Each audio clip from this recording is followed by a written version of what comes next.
அது ஒரு புகைவண்டி நிலையம். அங்கே ஒருத்தர் காலார நடந்து வந்துக்கிட்டு இருந்தார். அவர் தன்னுடைய வீட்டில் உட்காந்து ரொம்ப நேரம் எழுதுவார். எழுதுகிற நேரம் போக மற்ற நேரங்களில் தம்முடைய சொந்த வயல்களில் வேலை பார்ப்பார். அது முடிஞ்சதை என்ன பண்ணுவார்னா, பக்கத்தில் இருக்கிற புகைவண்டி நிலையத்துக்கு போவார். அங்கே கொஞ்சம் நேரம் அப்படியே காலார நடந்து வருவார். இது அவருடைய அன்றாட வழக்கம். அன்னைக்கும் அது மாதிரி தான் அவர் நடந்து வந்துக்கிட்டு இருக்கிறார். அந்த சமயத்தில் அங்கே நடைமேடையில் ஒரு அம்மையார் நின்றுட்டு இருக்கிறாங்க. இவரை கண்டதும் கையை தட்டி கூப்பிட்டாங்க. இங்கே கொஞ்சம் வர முடியுமா அப்படின்னாங்க. இவர் போனார். என்னங்கன்னு விசாரித்தார். அந்த அம்மையார் விவரம் சொன்னார். ஐயா, நானும் என்னுடைய வீட்டுக்காரரும் இங்கே வந்தோம். அதுவும் நிற்கிதே, அந்த ரயிலில் ஏறி ஊருக்கு போகணும். என்னுடைய வீட்டுக்காரரு அதுவும் அந்த உணவு விடுதிக்கு போயிருக்கார், இன்னும் வரல. அவர் வர்றதுக்குள்ளே ரயில் புறப்பட்டுரும் போல இருக்கு. நீங்கள் ஓடி போய் அவரை அழைச்சிக்கிட்டு வர முடியுமா அப்படின்னு கேட்டாங்க. சரின்னார் இவர். உடனே அந்த அம்மா தன்னுடைய கணவர் எப்படி இருப்பார் அப்படிங்கிற அடையாளங்களை கொஞ்சம் சொல்லி அனுப்புனாங்க. போய் தேடிட்டு இருக்க வேண்டாமேங்கிறதுக்காக. பார்க்குறதுக்கு எப்படி இருப்பார், இந்த மாதிரி ஆடை அணிஞ்சிருப்பார் அப்படின்னு விவரமாக சொன்னாங்க. அதை இவர் கவனமாக கேட்டுக்கிட்டார். நீங்கள் போய் அழைச்சிட்டு வாங்க, வந்த உடனே உங்களுக்கு உண்டான கூலியையும் கையோடு கொடுத்து விட்றேன் அப்படின்னாங்க அந்த அம்மா. இவர் போனார். அந்த அம்மா சொன்ன அடையாளங்களை வச்சு அவர் வீட்டுக்காரரை கையோட கூட்டிகிட்டு வந்துட்டார். கொண்டுட்டு வந்து அந்த அம்மா கிட்ட ஒப்படைச்சார். உடனே அவரும் ஏற்கனவே சொன்ன பிரகாரம் அவருக்கான கூலி பணத்தையும் கொடுத்தாங்க. அவரும் எதுவும் மறுப்பு சொல்லாமல் அதை வாங்கிட்டார். வாங்கிக்கிட்டு திரும்பினார். அந்த சமயத்தில் எதிரில் வந்த ஒருத்தர் அவர் அடையாளம் கண்டுபிடிச்சிக்கிட்டார். அவங்க ரெண்டு பேரும் பேசிக்கிறது இவங்க காதில் விழுந்தது. அப்போ தான் இவங்களுக்கு அது புரிஞ்சுது. இவங்க கிட்ட கூலி வாங்கினவர் யாருன்னா, அவர் தான் பேரறிஞர் லியோ டால்ஸ்டாய் அப்படிங்கிறது புரிஞ்சுது அவங்க ரெண்டு பேரும் பேசிக்கிறத வச்சு. ரஷ்ய நாட்டின் மிகப்பெரிய ஞானி லியோ டால்ஸ்டாய், சோவியத் நாட்டின் ஈடு இணையற்ற இலக்கிய மேதை. இது தெரிஞ்ச உடனே அந்த அம்மா அவர்கிட்ட ஓடினாங்க. ஐயா, உங்களுக்காக நான் கூலி கொடுத்தேன், நான் பெரிய தவறு பண்ணிவிட்டேன் அப்படின்னு சொல்லி வருத்தப்பட்டாங்க. பரவாயில்ல, ஆனால் நீங்கள் எனக்கு கொடுத்த கூலி பணத்தை நான் திருப்பி கொடுக்க மாட்டேன். ஏன் தெரியுமா, அது நான் உழைச்சி பெற்ற தொகை அப்படின்னார். யாருக்குமே அதிக மகிழ்ச்சியை தரக்கூடிய பணம் எதுன்னு கேட்டால், அது அவங்க உழைப்புக்கு ஊதியமாக கிடைக்கிற பணம் தான். நம்ம ஆட்கள் சில பேருக்கு உழைக்காம கிடைக்கிற தீய வழியில் வருகிற பணம் கூட மகிழ்ச்சியை கொடுக்கும். ஒரு பெரிய தொழிற்சாலை, அதோட முதலாளி கடுமையான ஒரு கட்டுப்பாடு விதிச்சிருந்தார். அது என்ன கட்டுப்பாடுன்னா, இந்த தொழிற்சாலைக்கு உள்ள யாரும் சிகரெட்டு பிடிக்கக்கூடாது அப்படிங்கிறது தான். ஒரு நாள் இந்த முதலாளி தன்னுடைய தொழிற்சாலையை சுற்றி பார்த்துக்கிட்டு வரார். அப்போது ஒரு இளைஞன் உள்ள சிகரெட்டு பிடிச்சிக்கிட்டு இருந்தான். அதை பார்த்து விடுறார். அவ்வளவுதான், அவருக்கு கோபம் வந்துட்டுது. உடனே உதவியாளரை கூப்பிட்டார். அதோ பாரு, அந்த சிகரெட்டு பிடிச்சிக்கிட்டு இருக்கிறானே, அவன் கணக்கை முடித்து வெளியில் அனுப்பி வச்சிரு அப்படின்னு உத்தரவு போட்டார். அது பிரகாரம் உடனே அவனை அழைச்சிட்டு போய் கணக்கு பார்த்து சம்பள பாக்கி அப்புறம் உதவித்தொகை எல்லாத்தையும் மொத்தமாக கையில் கொடுத்து வெளியில் அனுப்பி வச்சுட்டாங்க. அவன் பணத்தோடு வெளியில் வந்தான். ஏதோ யோசனை பண்ணபடியே நின்றுக்கிட்டு இருந்தான். அவன் என்னப்பா யோசிக்கிற அப்படின்னாரு எதிரில் வந்தவர். இவன் சொன்னான், ஒன்றும் இல்லை, என்னோட நண்பன் ஒருத்தனை பார்க்கறதுக்காக உள்ளே போனேன். பேர் என்னன்னு கேட்டுவிட்டு ஒரு 50,000 ரூபா பணத்தையும் கொடுத்து வெளியில் அனுப்பி வச்சுட்டாங்க. அதுதான் ஏன்னு புரியல, யோசனை பண்ணிகிட்டு இருக்கிறேன் அப்படின்னு நானா இவன். அதனால் நாம் உழைச்சி சம்பாதிக்கிற பணம் தான் உயர்வு, சும்மா வர்ற பணம்லாம் மகிழ்ச்சியை தராது அப்படிங்கிறத புரிஞ்சுக்கணும். அப்பேற்பட்ட ஞானி ரஷ்ய மேதை அவர் பாருங்க, அந்த பணத்தை வாங்கின பணத்தை திருப்பி கொடுக்க மாட்டேன்னு விட்டார். ஏன்னா அது உழைத்து பெற்ற தொகை, அதை நான் கொடுக்க மாட்டேன்னார். அதனால் நமக்கு செல்வம் சேர்க்கறது பெருசு இல்லை, அந்த சேருகிற செல்வம் நமக்கு மகிழ்ச்சியை கொடுக்கணும். அதுக்கு என்ன வழின்னா, நாம் உழைத்து சம்பாதிக்கணும் அப்படிங்கிறத அதிலிருந்து புரிஞ்சிக்க வேண்டியது ரொம்ப அவசியம். அதனால் உழைப்போம் உயர்வோம், இதுதான் வெற்றியின் ரகசியம். ஒரு ஆள் அசையாமல் கிடக்கிறார், அவர் இருக்காரா போயிட்டாராங்கிறத எப்படி முடிவு பண்ணுறோம்? அவர் மூக்குக்கு முன்னாடி புறங்கையை வச்சு பார்க்குறோம், மூச்சு வருதா இல்லையா அப்படிங்கிறத கண்டுபிடிக்கிறதுக்காக. மூச்சுங்கிறது அவ்வளவு முக்கியமான ஒரு விஷயம். சுவாசம் இல்லைன்னா எதுவுமே இல்லை. நம்ம பூமி இருக்க அது கூட சுவாசிக்குதுங்கிறத சோவியத் விஞ்ஞானிகள் கண்டுபிடிச்சிருக்கிறாங்க. பூமிக்கு மேலே இருக்கிற மண் அடுக்கில் காற்றில் உள்ள ஆக்சிஜன் ஆக்சிகரணம் அடையுது அப்படின்னு தான் இதுவரைக்கும் எல்லாரும் நம்பிக்கிட்டு இருந்தாங்க. ஆனால் இப்போ என்ன கண்டுபிடிச்சிருக்கிறாங்கன்னா, அந்த ஆக்சிஜன் பூமிக்குள்ள 1 கிலோமீட்டர் ஆழம் வரைக்கும் ஊடுருவி போகுதான். பூமிக்குள்ள 2 பக்கமும் பல கிலோமீட்டர் வரைக்கும் பரவுதான். பூமிக்குள்ள இருக்கிற நீர்நிலை அடுக்குகள் தான் நுரையீரல் செய்கிற வேலையை செய்யுதான். நம்ம உடம்புல நுரையீரல் இல்லைன்னா ஒன்றும் நடக்காது. ஒரு மரத்தை தலைகீழாக தொங்க போட்டால் எப்படி இருக்கும் அப்படி யோசிச்சு பாருங்க. அப்படி தான் இதுவும் நுரையீரலும் அப்படி தான் இருக்கும். வலது பக்கம் ஒன்று, இடது பக்கம் ஒன்று. வலது பக்கம் நுரையீரல் கொஞ்சம் பெருசாக இருக்கும். நுட்பமான நரம்பு குழாய்கள் அதில் இருக்கும். கோடிக்கணக்கான நுண்ணிய குழாய்களை வச்சுக்கிட்டு தான் அது வேலை செய்யுது. 25 கோடி குழாய்கள் இருக்கும். அதை அப்படியே முழுசாக பிரித்து பரப்புனா ஒரு டென்னிஸ் கோர்ட்டில் பாதி பரப்பளவு இருக்குமா. நுரையீரல் நிறம் கருஞ்சிவப்பு தான். புகை அதிகமாக உள்ளே போச்சுன்னா அது கருப்பாயிடுது. காற்றுல உள்ள பிராணவாயுவை இது இழுத்து எடுத்துக்கிட்டு ரத்தத்தை சுத்தப்படுத்துகிற முக்கியமான வேலையை இது செய்யுது. அசுத்த காற்றை வெளியில் அனுப்பி வச்சுருது. ஒருத்தர் வேகமாக ஓடி வர்றார், அவருக்கு மூச்சு இறைக்கும். பயங்கரமாக எதையாவது பார்த்து விடுறார், உடனே மூர்ச்சை ஆகிடுவார். இது மாதிரி சமயங்களில் வேற எந்த தூண்டுதலும் இல்லாமல் நுரையீரல் தானாகவே இயங்கும். இப்படி ஒரு அவசியம் ஏற்படுறப்போ இயக்கத்தை தூண்டி விடுற முக்கியமான இணைப்பு மூளைக்கு கீழே முதுகு எலும்புக்கு மேற்பகுதியில் இருக்குது. அது உடனே சுவாசத்துக்கு அவசர உதவியை கொடுக்குது. இப்போ ஒருத்தர் பேசாமல் உட்காந்துருக்கார். இந்த சமயத்தில் அவருக்கு 1 பங்கு காற்று தேவைப்படுதுன்னு வச்சுக்கோங்க.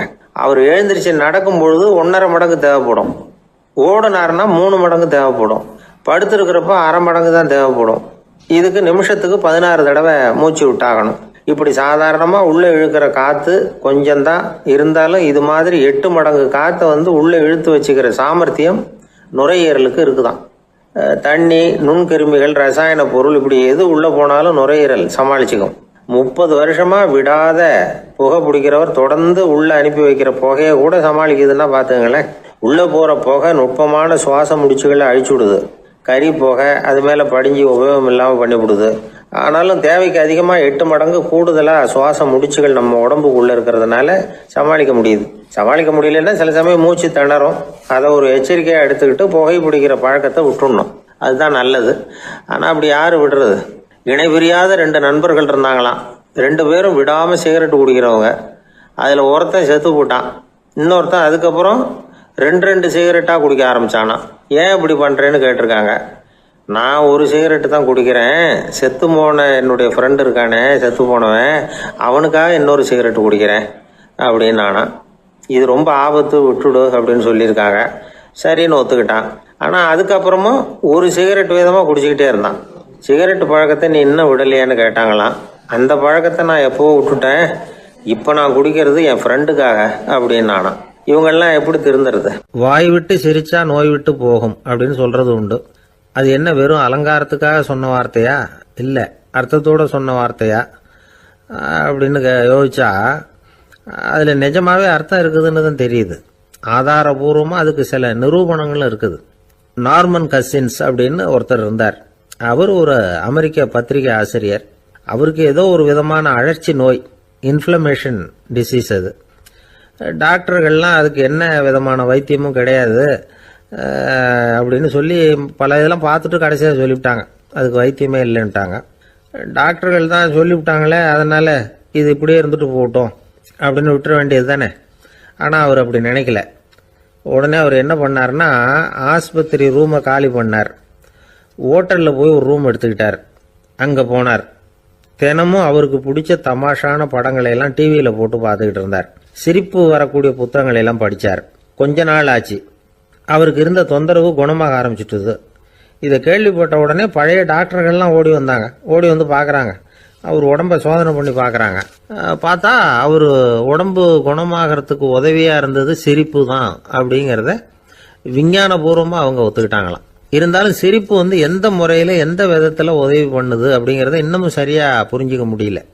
ஆனாலும் ஒரு சில விஷயங்கள் மட்டும் புரியுது. அது என்னன்னா, சிரிப்பு சுவாசத்தை மேம்படுத்துது, ரத்த அழுத்தத்தை குறைக்குது, உடம்பு குணமாகறதுக்கே உரிய சில ஹார்மோன்கள் அதிகமாக உருவாகி வர்றதுக்கு வழி செய்யுது. இந்த அளவுக்கு தான் சிரிப்போட செயல்பாட்டை நாம் புரிஞ்சிக்க முடியுது. இருந்தாலும் இதை பற்றி கண்டுபிடிக்க வேண்டியது இன்னமும் ஏராளமாக இருக்குது. அதையெல்லாம் விவரமாக கண்டுபிடிக்கிற வரைக்கும் நாம் காத்துக்கிட்டு இருக்க வேண்டியதில்லை. இப்போவே தாராளமாக சிரிக்கலாம். அதில் என்னத்துக்கு சிக்கணும்? காசா பணமா? சிரிப்புன்னா ஹாஹான்னு சத்தம் போட்டு சிரிச்சாதான் உடம்புக்கு நல்லதுன்னு இல்லை. லேசான புன்னகை கூட உடம்புக்கு நல்லது செய்யுமா. லேசாக புன்னகை பூத்தா அந்த சமயத்தில் நாம் எப்படி ஆகுது நம்ம உடம்பு பூரா அமைதி அடையுதான். இதையும் ஆதாரபூர்வமாக கண்டுபிடிச்சி தான் சொல்கிறாங்க. எப்போவாவது மனசு சங்கடமாக இருக்கிறப்போ கொஞ்சம் முயற்சி பண்ணி முகத்தில் புன்னகையை கொண்டுகிட்டு வந்து பாருங்கள். அதோட சுகம் உங்களுக்கு அனுபவித்து பார்த்தா தான் தெரியும். கண்ணும் உதடும் மலரும் பொழுது இருக்கிற ஆனந்தமே ஆனந்தம் அப்படிங்கிறாங்க அனுபவித்து பார்த்தவங்க. வாழ்க்கையில் நாம் தமாஷா இருக்கணும்னா அதுக்கு சில வழிகளையும் அவங்க சொல்லி வச்சிருக்கிறாங்க. முதல்ல நீங்கள் உற்சாகமாக இருக்கிறவங்க கூடவே அதிகமாக பழகணும். அவங்க கூடவே அதிக நேரம் இருக்கிறது மாதிரி பார்த்துக்கணும். அழுது வடிகிறவங்ககிட்டயே இருக்கக்கூடாது. அவங்கள அவாய்டு பண்ணுங்க. அவங்கள விட்டு விலகி வந்துடுங்க. உங்கள் முன்னாடி இருக்கிறவர் எப்பவும் மூஞ்சியை தொங்க போட்டுக்கிட்டே இருக்கிறவராக இருந்தால் கொஞ்ச நாளில் உங்கள் முகமும் அப்படியே ஆகிடுமா. ஜாக்கிரதையாக இருக்கணுமா. ரெண்டாவது, எடுத்ததுக்கெல்லாம் சீரியஸ் ஆகிடக்கூடாது. எதையும் நிதானமாக யோசிக்கணும். அடுத்தவங்க நம்மளை மதிக்கணுங்கிறதுக்காக நாம் பகட்டாக நடந்துக்கிறதுக்கு ஆசைப்படக்கூடாது. உங்களுக்கு பிடிச்ச தமாஷான வீடியோ படங்கள், புத்தகங்கள் இதையெல்லாம் லிஸ்ட்டு போட்டுக்கிட்டு முடிஞ்ச அளவுக்கு வாங்கி சேர்த்து வீட்டுக்குள்ளேயே ஒரு லைப்ரரி உண்டாக்கிக்கலாம். ஒரு பெரிய பிஸ்னஸ்மேன், ரொம்ப வெற்றிகரமாக பிஸ்னஸ் பண்ணுறவராம். அவர் எப்படின்னா அடிக்கடி ரயிலில் பிரயாணம் பண்ணுறப்போ நியூஸ் பேப்பரை வச்சுக்கிட்டு ரொம்ப சுவாரஸ்யமாக படிச்சுக்கிட்டே போகிறான். நியூஸ் பேப்பரில் அப்படி என்ன சுவாரஸ்யமான விஷயம் அப்படின்னு எட்டி பார்த்தா அதுக்குள்ளே ஒரு காமிக் புஸ்தகத்தை வச்சுக்கிட்டு படிச்சுக்கிட்டு இருப்பாராம். என்னங்க அப்படின்னு கேட்டால், என் மனசு லேசாக இருக்கிறதுக்கு இது ரொம்ப உதவியாக இருக்குது அப்படின்பாரான். அது ஒரு பக்கம் இருக்கட்டும். சிரிப்புன்னா எல்லா விதமான தமாஷும் உடம்புக்கு நல்லதுன்னு நினைச்சிடக்கூடாதான். ஜேம்ஸ் கரோல் அப்படிங்கிற அமெரிக்க உளவியல் நிபுணர் என்ன சொல்றாரு தெரியுமா? அடுத்தவங்களை குறை சொல்றது, கேலி பண்றது, நையாண்டி பண்றது, இது மாதிரியான நகைச்சுவையெல்லாம் நல்லது செய்யறது இல்லைங்கிறார் அவர். அடுத்தவங்களை தொந்தரவு பண்ணாத ஜோக்குகள் தான் எப்பவும் நல்லது. யாராவது ஜோக்கு சொன்னால் தாராளமாக சிரிக்கணும். ஒருத்தர் வந்தார், இன்னொருத்தரை கூட அழைச்சிக்கிட்டு என்கிட்ட காட்டினார். அவர் தன்னுடைய முகத்தை ரொம்ப சீரியஸாக வச்சுக்கிட்டு இருந்தார். என்னங்க விஷயம் அப்படின்னு விசாரித்தோம். வந்தவர் எங்களை பார்த்து சொன்னார், சார், இவர் கூட ஒரு பெரிய ப்ராப்ளம்னார். என்னன்னு, ஏதாவது ஒரு ஜோக்கு சொன்னால் உடனே சத்தம் போட்டு சிரிக்க ஆரம்பிச்சுடுறார் சார் அப்படின்னார். ஜோக்கை கேட்டுட்டு சிரிக்க ஆரம்பிச்சா அது ப்ராப்ளம் இல்லையே அப்படின்னு சொன்னோம். சிரிக்க ஆரம்பிக்கிறது ப்ராப்ளம் இல்லை சார், ஆனால் அப்படி ஆரம்பிக்கிற சிரிப்பை அதுக்கப்புறம் நிறுத்தவே மாட்டேங்கிறார். நாள் கணக்கில் அது பாட்டு போயிட்டு இருக்கு, அதுதான் ப்ராப்ளம் அப்படின்னார் அவர். ஒரு ஊரில் ஒரு மன்னர் இருந்தார். அவர் பக்கத்து தேசத்து மேலே படையெடுக்கணும்னு நினச்சிக்கிட்டு இருந்தார். அதையும் தன்னுடைய நாட்டோட சேர்த்துக்கணுங்கிற ஆசை. எப்போ படையெடுக்கலாம்னு யோசிச்சுக்கிட்டு இருந்தார். இப்படி யோசிச்சுக்கிட்டு இருந்த சமயத்தில் ஒரு பெரியவர் அவரை தேடிக்கிட்டு வந்தார். அவர் அடிக்கடி வருவார், அவர்கிட்ட பேசிக்கிட்டு இருப்பார். இப்போவும் அப்படி தான் வந்தார். என்ன மன்னா யோசனைன்னாரு. இவர் தன்னுடைய யோசனையை சொன்னார். இந்த சமயத்தில் மன்னருக்கு தாகம் எடுத்தது. தண்ணி குடிக்கணும் போல இருந்தது. உடனே அங்கே இருந்த ஒரு அரண்மனை பணியாளரை கூப்பிட்டார். போய் கொஞ்சம் தண்ணி கொண்டு வாப்பா அப்படின்னார். அந்த பணியாளர் போனார். ஒரு கோலையில் தண்ணி கொண்டு வந்தார். ராஜா கிட்ட நீட்டினார். ராஜா அதை வாங்கி குடிக்கிறதுக்காக வாய்கிட்ட கொண்டுட்டு போனார். அந்த நேரம் பார்த்து, மன்னா கொஞ்சம் பொறுங்கன்னார் இந்த பெரியவர்.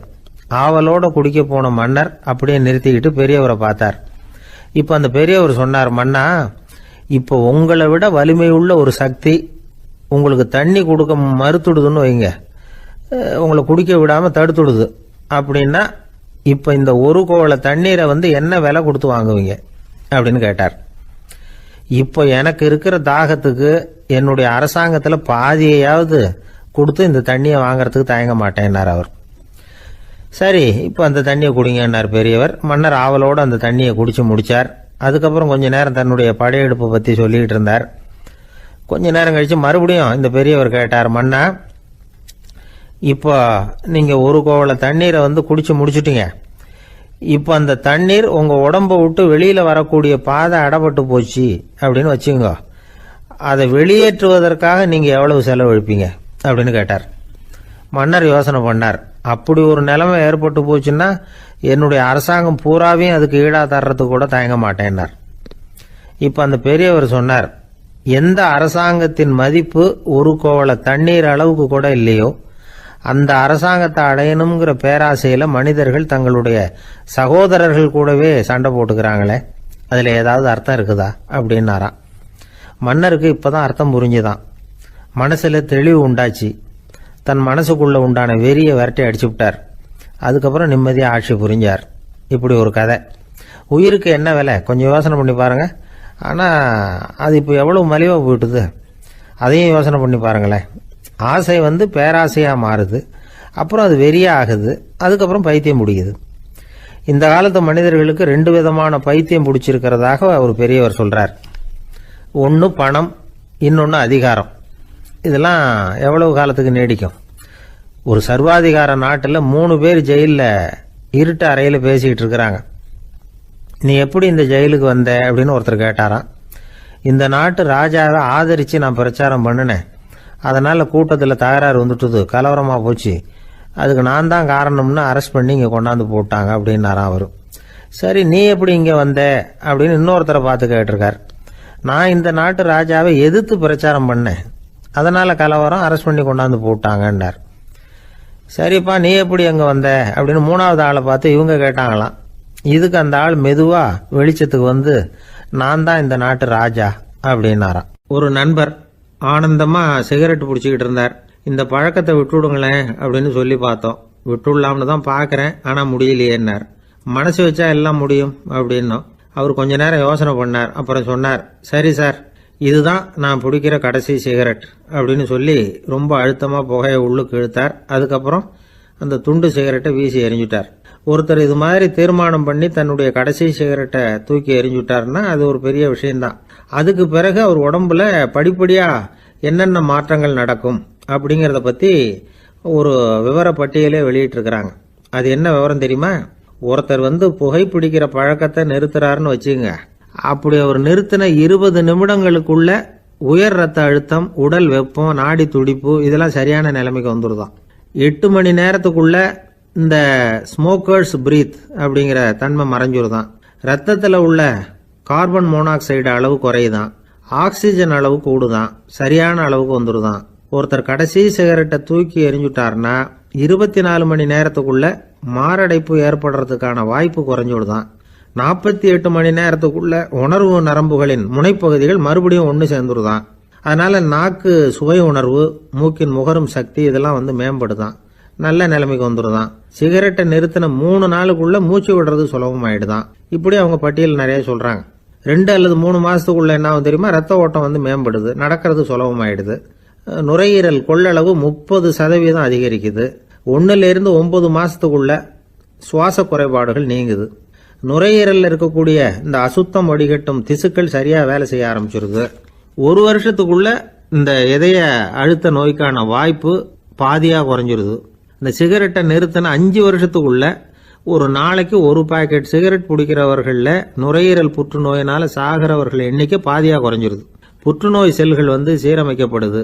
ஆக ஒருத்தர் புகைக்கிறத விட்டுணும்னு தீர்மானம் பண்ணி தன் கையில் இருக்கிற சிகரெட்டை இதுதான் கடைசின்னு சொல்லி தூக்கி எறிஞ்சுட்டா அதுக்கப்புறம் படிப்படியா இவ்வளவு நன்மைகளும் மாற்றங்களும் ஏற்படுறதாக இந்த அமெரிக்கன் கேன்சர் சொசைட்டி தெரிவிச்சிருக்குது. அதனால புகைப்பழக்கம் உள்ளவங்க இதெல்லாம் கொஞ்சம் யோசிச்சு பார்த்து அந்த பழக்கத்தை விட்டு விடுறது ரொம்ப நல்லது. ஆனால் அதையெல்லாம் நாம சொன்னா யாரு கேட்கறாங்க?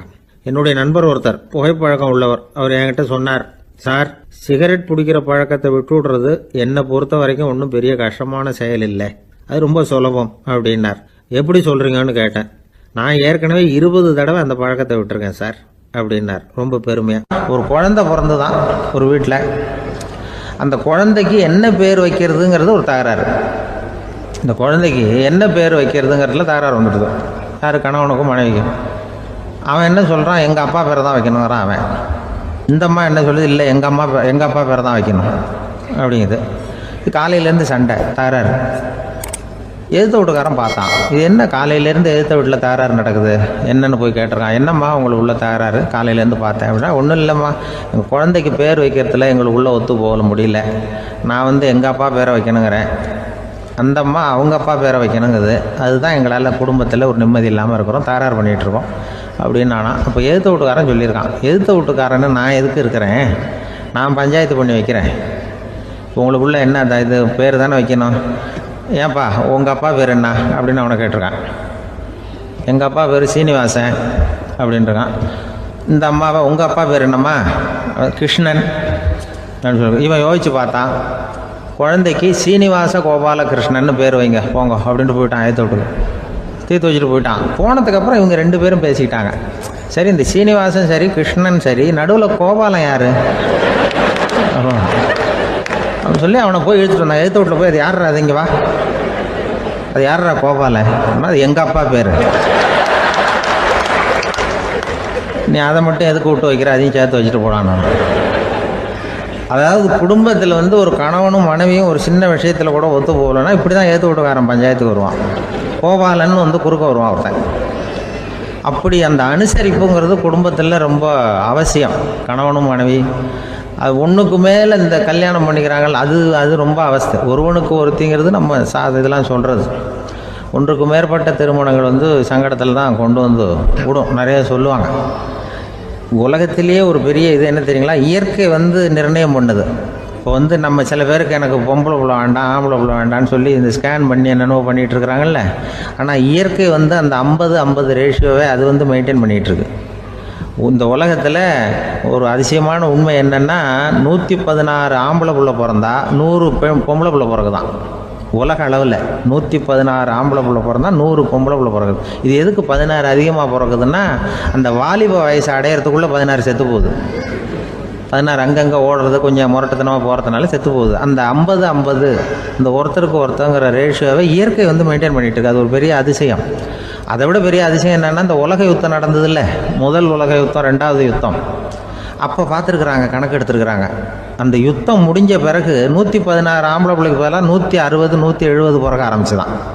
100 பெண் குழந்தைக்கு 170 180 ஆண் குழந்தை. இது எதுக்குன்னா, அந்த போரில் செத்து போகுதில்ல ஆம்பளை பிள்ளைகள், அதை ஈடுகட்டுறதுக்காக அதிகமாக பிறக்க ஆரம்பிச்சிருக்கு. அந்த அளவுக்கு வந்து இயற்கை வந்து ஒரு பெரிய ரேஷியோவை மெயின்டைன் பண்ணுது. அதாவது ஒருவனுக்கு ஒருத்திங்கிறத அது சொல்லிகிட்டு இருக்கு. புறாவெல்லாம் வளர்த்திங்கன்னா, நான் கூட புறா வளர்த்துருக்குறேன் ஊரில். புறா வளர்த்திங்கன்னா ஒரு தடவைக்கு 2 முட்டை தான் விடும் ஒரு வீட்டுக்கு. அந்த 2 முட்டையும் குஞ்சு பறிச்சுன்னா அதில் ஒன்று வந்து ஆணாக இருக்கும், ஒன்று பொண்ணாக இருக்கும். அது எந்த முட்டை ஆண் எந்த முட்டை பெண்ணுங்கிறத இயற்கை நிர்ணயம் பண்ணுது. அதை வந்து நம்ம மாற்றவே முடியாது. 2ஐயும் அந்த பெண்ணாவோ 2ஐயும் ஆணாவோ மாற்ற முடியாது நம்ம. அதனால் அந்த இயற்கையை புரிஞ்சுக்கிட்டு நாம் நடந்துக்கணும். அதனால தான் ஒரு கணவன் ஒரு மனைவி, அதான் ஒருத்தருக்கு ஒருத்தங்கிறது. ஒன்றுக்கு மேலேனா சங்கடம் தான். ஒரு பஸ்ஸில் வந்து ரெண்டு பெண்கள் வந்துக்கிட்டு இருந்தாங்களாம். பஸ்ஸு பிரயாணம். 2 பெண்கள் வந்து பக்கத்தில் உட்காந்துருக்காங்க. அந்த கண்டக்டரை கூப்பிட்ருக்காங்க, இங்கே வாயா அப்படின்னு அந்த ஒரு அம்மா கூப்பிட்ருக்கு. என்னம்மா அப்படின்ட்டுருக்கார். வந்து இந்த ஜன்னலை திறந்து விட்டு போ அப்படின்னு. சரின்னு அதுக்கு பக்கத்தில் இருந்த ஜன்னலை திறந்து விட்டு அவர் போயிட்டார். பக்கத்தில் இருந்தாமல் உடனே இங்கே வாயா மறுபடியும் வாயான்னு கூப்பிட்ருக்கு. வந்து என்ன இந்த ஜன்னலை மூடி விட்டு போ அப்படின்ட்டுருக்கு. மூடி விட்டு போனார். மறுபடியும் அந்த முன்னாடி கூப்பிட்டது வாமா வாயான்னு மறுபடியும் கண்டக்டரை கூப்பிட்டு, என்ன இந்த பார், இந்த ஜன்னலில் வந்து நீ மூடி வச்சின்னா நான் மூச்சு திணறி செத்து போடுவேன். அப்புறம் உடனே பக்கத்தில் இருந்தம்மா தபாரியா அந்த அம்மா பேச்சை கேட்டுட்டு நீ திறந்து வச்சின்னா நான் குளிர் தாங்காமல் செத்து போடுவேன் அப்படின்ட்டு அவர் தலையை பிச்சுக்கிறார் கண்டக்டர். என்னடா பெரிய ரொம்ப போச்சு, கொஞ்சம் தூரம் பிரயாணம், இதில் கூட அட்ஜஸ்ட் பண்ணி போகக்கூடாதா அப்படின்னு. அப்போ அந்த பஸ்ஸில் பின்னாடி ஒருத்தன் கடைசி சீட்டில் வெயில் தாங்காமல் சட்டையெல்லாம் கட்டி போட்டுட்டு ஒரு கிராமத்து ஆள் பீடி குடிச்சிட்டு வரான். அவர் கூப்பிட்ருக்கான் அந்த ஆள், அந்த கண்டக்டர் இங்கே வாயா, அங்கே என்ன தகராறு அப்படின்னு. அந்த எதிர்த்து வீட்டுக்காரன் வந்தானே முன்னாடி பஞ்சாயத்துக்கு, அது மாதிரி கண்டக்டர் இங்கே வாயா, அவன் ஏன் நீ என்ன சொல்ல போகிற அப்படின்ட்டு வந்திருக்கான். சட்டையெல்லாம் கேட்டு போட்டு பீடி குடிக்கிறான். பீடி புகையை ஊதி விட்டு அங்கே என்ன தகராறு அப்படின்னு கேட்டிருக்கான். ஒன்றும் இல்லையா, அந்த அம்மா வந்து ஜன்னலை திறந்தா செத்து போவேங்கிறது, இந்த அம்மா ஜன்னலை மூடுனா செத்து போவேங்கிறது, நான் என்னையா பண்ணுறது ஒரு ஆள், இதுக்கு ஏன் கவலைப்படுறேன், நான் சொல்கிறத கேள்வி, நான் தீர்த்து வைக்கிறேன் பிரச்சனையை அப்படின்னு சொல்லிவிட்டு பீடியை எடுத்துக்கிட்டு புகையை ஊதிவிட்டு சொன்னானா, கொஞ்ச நேரம் அந்த ஜன்னலை மூடி வை, அந்த அம்மா செத்து போவோம், அப்புறம் திறந்து வை, இந்த அம்மா செத்து போவோம், நாம் நிம்மதியாக போகலாம் அப்படின்னு சொல்லிட்டு பீடி குடிக்க ஆரம்பிச்சிட்டான். அவருக்கு கோவம் வந்துட்டுது கண்டக்டருக்கு. உனக்கு என்ன நீ பாட்டுக்கு சொல்லிட்டு போடுவ, அந்த 2 அம்மாவும் செத்து போச்சுன்னா அவங்க வீட்டுக்காரனுக்கெல்லாம் யார் பதில் சொல்கிறது அப்படின்னா, கவலையே படாத, 2 பேருக்கும் நான் தான் வீட்டுக்காரன். அதனால தான் அந்த யோசனையை சொன்னேன் அவங்ககிட்ட. அப்புறம் இதுதான் அந்த ஒன்றுக்கு மேலே போச்சுன்னா அது இயற்கைக்கு விரோதம், இப்படிலாம் ஆகும். அதனால தான் அவன் அவ்வளவு ஒன்றுமே வேண்டான்ட்டு கடைசி பெஞ்சு இதில் போய் சீட்டில் உட்காந்துக்கிட்டான். அப்படி அது இயற்கையை புரிஞ்சுக்கிட்டு வாழணுங்கிறது முக்கியம். குடும்பத்தில் கணவனுடைய பங்கு என்ன, மனைவியினுடைய பங்கு, குழந்தை குட்டிகள்லாம் சொல்லுவாங்க. அப்படி இருக்கணும். கணவன்கிறவனுக்கு நிறைய சகிப்புத்தன்மை தேவைப்படுது. இதில் ஒரு பெரிய நீதிபதி இருந்தார் சென்னையில். உண்மையாக நடந்தது. சென்னையில் ரொம்ப காலத்துக்கு முன்னாடி காந்தி இருந்த காலத்தில் சென்னையில் ஒரு நீதிபதி, அவர் ஒரு நாள் கோர்ட்லாம் விட்டு ரொம்ப கஷ்டப்பட்டு ராத்திரி சும்மா போய் உடனே வீட்டுக்கு வரல. கோர்ட்டினுடைய நடவடிக்கை முடிஞ்சு வீட்டுக்கு வராமல் போய் எங்கெங்கேயோ போய் சுற்றிவிட்டு அந்த நண்பர்களோடு அப்படி உல்லாசமாக அப்படி கொண்டாடிவிட்டு ராத்திரிக்கு வந்திருக்கிறாரு வீட்டுக்கு 1 மணிக்கு. அப்போ அந்த வயசான அம்மா வாசல்லையே காத்துக்கிட்டு இருக்கு. உள்ளே போச்சு நீதிபதி இன்னும் வந்து சேரலேன்னு வாசல்லே நின்றுட்டு இருந்துதான். அப்போ அது வந்த உடனே பலார்னு அரைஞ்சி விட்டாங்களாம் அந்த அம்மா. ஏன்டா அவ்வளோ தூரம் எங்கே போனேன், என்ன தான் நீதிபதியாக இருந்தாலும் அவங்களுக்கு உள்ள தானே, பலார்னு அரைஞ்சி விட்டாங்க. உடனே அவர் கலங்கி போய் அழுதாராம். மறுநாள் கேட்டிருக்காங்க அந்த பக்கத்தில் இருந்தவங்க, ஏன் நீ பெரிய நீதிபதி, பெரிய பதவியில் இருக்க, அதனால் உன்னை உங்கள் அம்மா அடிச்சிட்டாங்கன்னு அழுதியா அப்படின்னு கேட்டாங்களாம். அப்போ அவர் சொன்னாராம் நீதிபதி, இல்லை நான் இது மாதிரி எங்கள் அம்மாக்கிட்ட அடிக்கடி அடி வாங்குவேன். எப்போதும் அவங்க அடிக்கிற அடி பலமாக விழும். இப்போ அவங்க அடித்தது எனக்கு வலிக்கவே இல்லை. அந்த அளவுக்கு அவங்களுக்கு வயசாகிட்டுதே, பலம் குறைஞ்சிட்டுதேன்னு நினச்சி அழுதேன் அப்படின்னுக்காரான். அதுதான் அம்மா பேரில் உள்ள பாசங்கிறது. இதே போல் நான் சொன்னது மாதிரி முன்னாடி ஒரு இறைநேச செல்வர் ஒருத்தர் இருந்தார். ஒரு அம்மா எனக்கு அப்பா தண்ணி கொடுப்பா அப்படின்றது படுக்கையில் இருந்த அம்மா. இவர் ஏதோ படிச்சுக்கிட்டு இருந்தவர், ஒரு சின்ன இளைஞர். உடனே ஓடி போய் ஒரு குவளையில் தண்ணி எடுத்துகிட்டு போய் அம்மாவுக்கு முன்னாடி நிற்கிறார். முன்ன அந்த அம்மா அதுக்குள்ளே தூங்கி போச்சு. இவர் அந்த தண்ணியை வச்சுக்கிட்டு அவர் பாட்டு நிற்கிறார். விடிஞ்சு போச்சு. விடிகிற சமயத்தில் அந்த அம்மா முடிச்சு பார்க்குது, பையன் தண்ணியோட கையில் வச்சுட்டு நிற்கிறார். ஏம்மா என்னப்பா நீ ராத்திரி பூரா தண்ணியோடு நின்றுக்கிட்டு இருக்கிறியா எனக்கா அப்படின்னு. அப்பா அவர் சொன்னாராம், ஆமாம்மா ராத்திரி தண்ணி தாகமாக இருக்குன்னு கேட்டிங்க, உடனே தண்ணி கொண்டு வந்துட்டேன். ஓடி வந்து பார்க்கும்பொழுது நீங்கள் தூங்கிக்கிட்டு இருந்தீங்க. தூங்கிட்டு இருக்கும்பொழுது உங்களை எழுப்ப வேண்டாம், தூக்கத்தை கெடுக்க வேண்டாம்னு நான் நினச்சேன், அதனால் எழுப்பலை.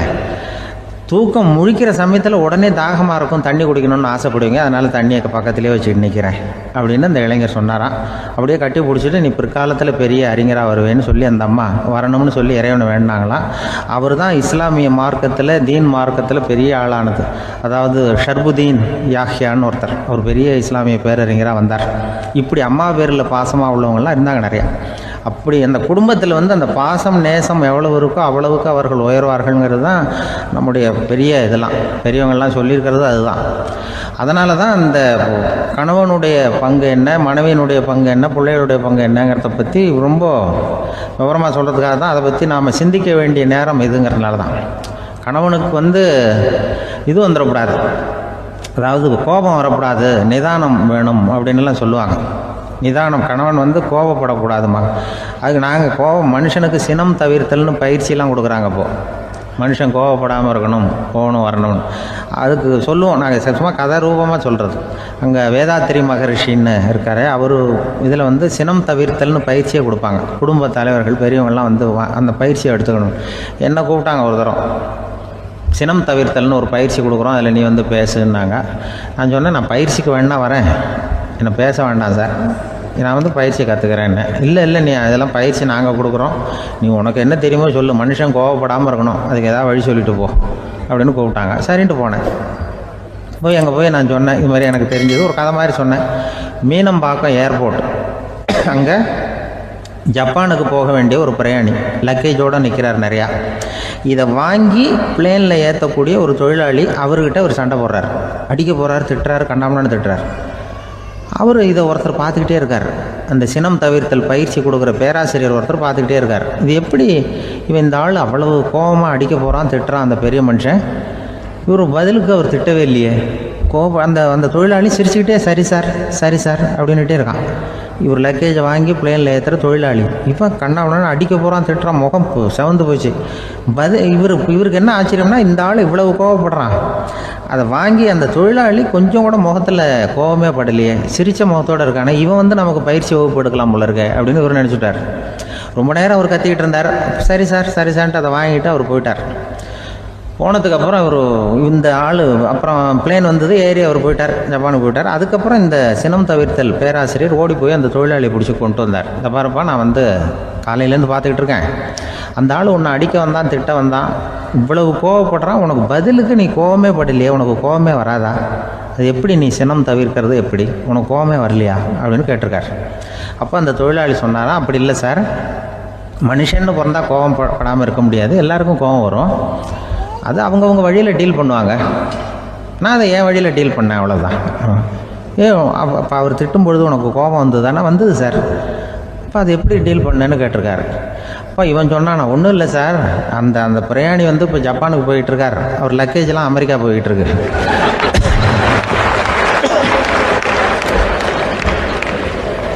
இதுக்கு நாம் எதுக்கு சார் அனாவசியமாக அவன்கிட்ட போய் சண்டை போட்டுக்கிட்டேன்? அப்படி மாற்றி ஏற்றி விட்டா அவன் போய் பார்த்துக்கிறான் எங்கேயாவது. அதுதான் நான் சினம் தவிர்க்கிற வழி அப்படின்னு சொன்னாரான். உடனே இதை தான் எனக்கு தெரிஞ்சது கோபம் வராமல் இருக்கிறதுன்னு அங்கே பேசினேன் அந்த கூட்டத்தில். அதுக்கப்புறம் இன்ன வரைக்கும் அவங்க கூப்பிடுறதே இல்லை என்ன. ஏன்னா நாங்கள் வந்து முறையாக ஒருத்தன் கோவப்படாமல் இருக்கிறதுக்கு என்ன வழின்னு சொல்லி கொடுத்துட்ருக்குறோம், நீ இப்படி பண்ணுறியப்பா அப்படின்னு சொல்லி. இப்போ எப்படின்னா, ஒரு 600 வருஷத்துக்கு முன்னாடி மனுஷனுக்கு இருந்த நெருக்கடி இருக்குது பாருங்கள், ஒரு 600 வருஷத்துக்கு முன்னாடி மனுஷனுக்கு எவ்வளோ நெருக்கடி இருந்ததோ அதுபோல் 40 பங்கு இப்போ அதிகமாகிட்டு தான் கண்டுபிடிச்சி சொல்லியிருக்கிறாங்க. அவ்வளவு நெருக்கடிக்கு மத்தியில் நாம் வாழ்ந்துக்கிட்டு இருக்கிறோம். ஒரு 600 வருஷத்துக்கு முன்னாடி என் தலையில் 1 கிலோ வச்சுக்கிட்டு நின்னேன்னு வைங்க, இப்போ 40 கிலோ வச்சுக்கிட்டு நிற்கிறேன்.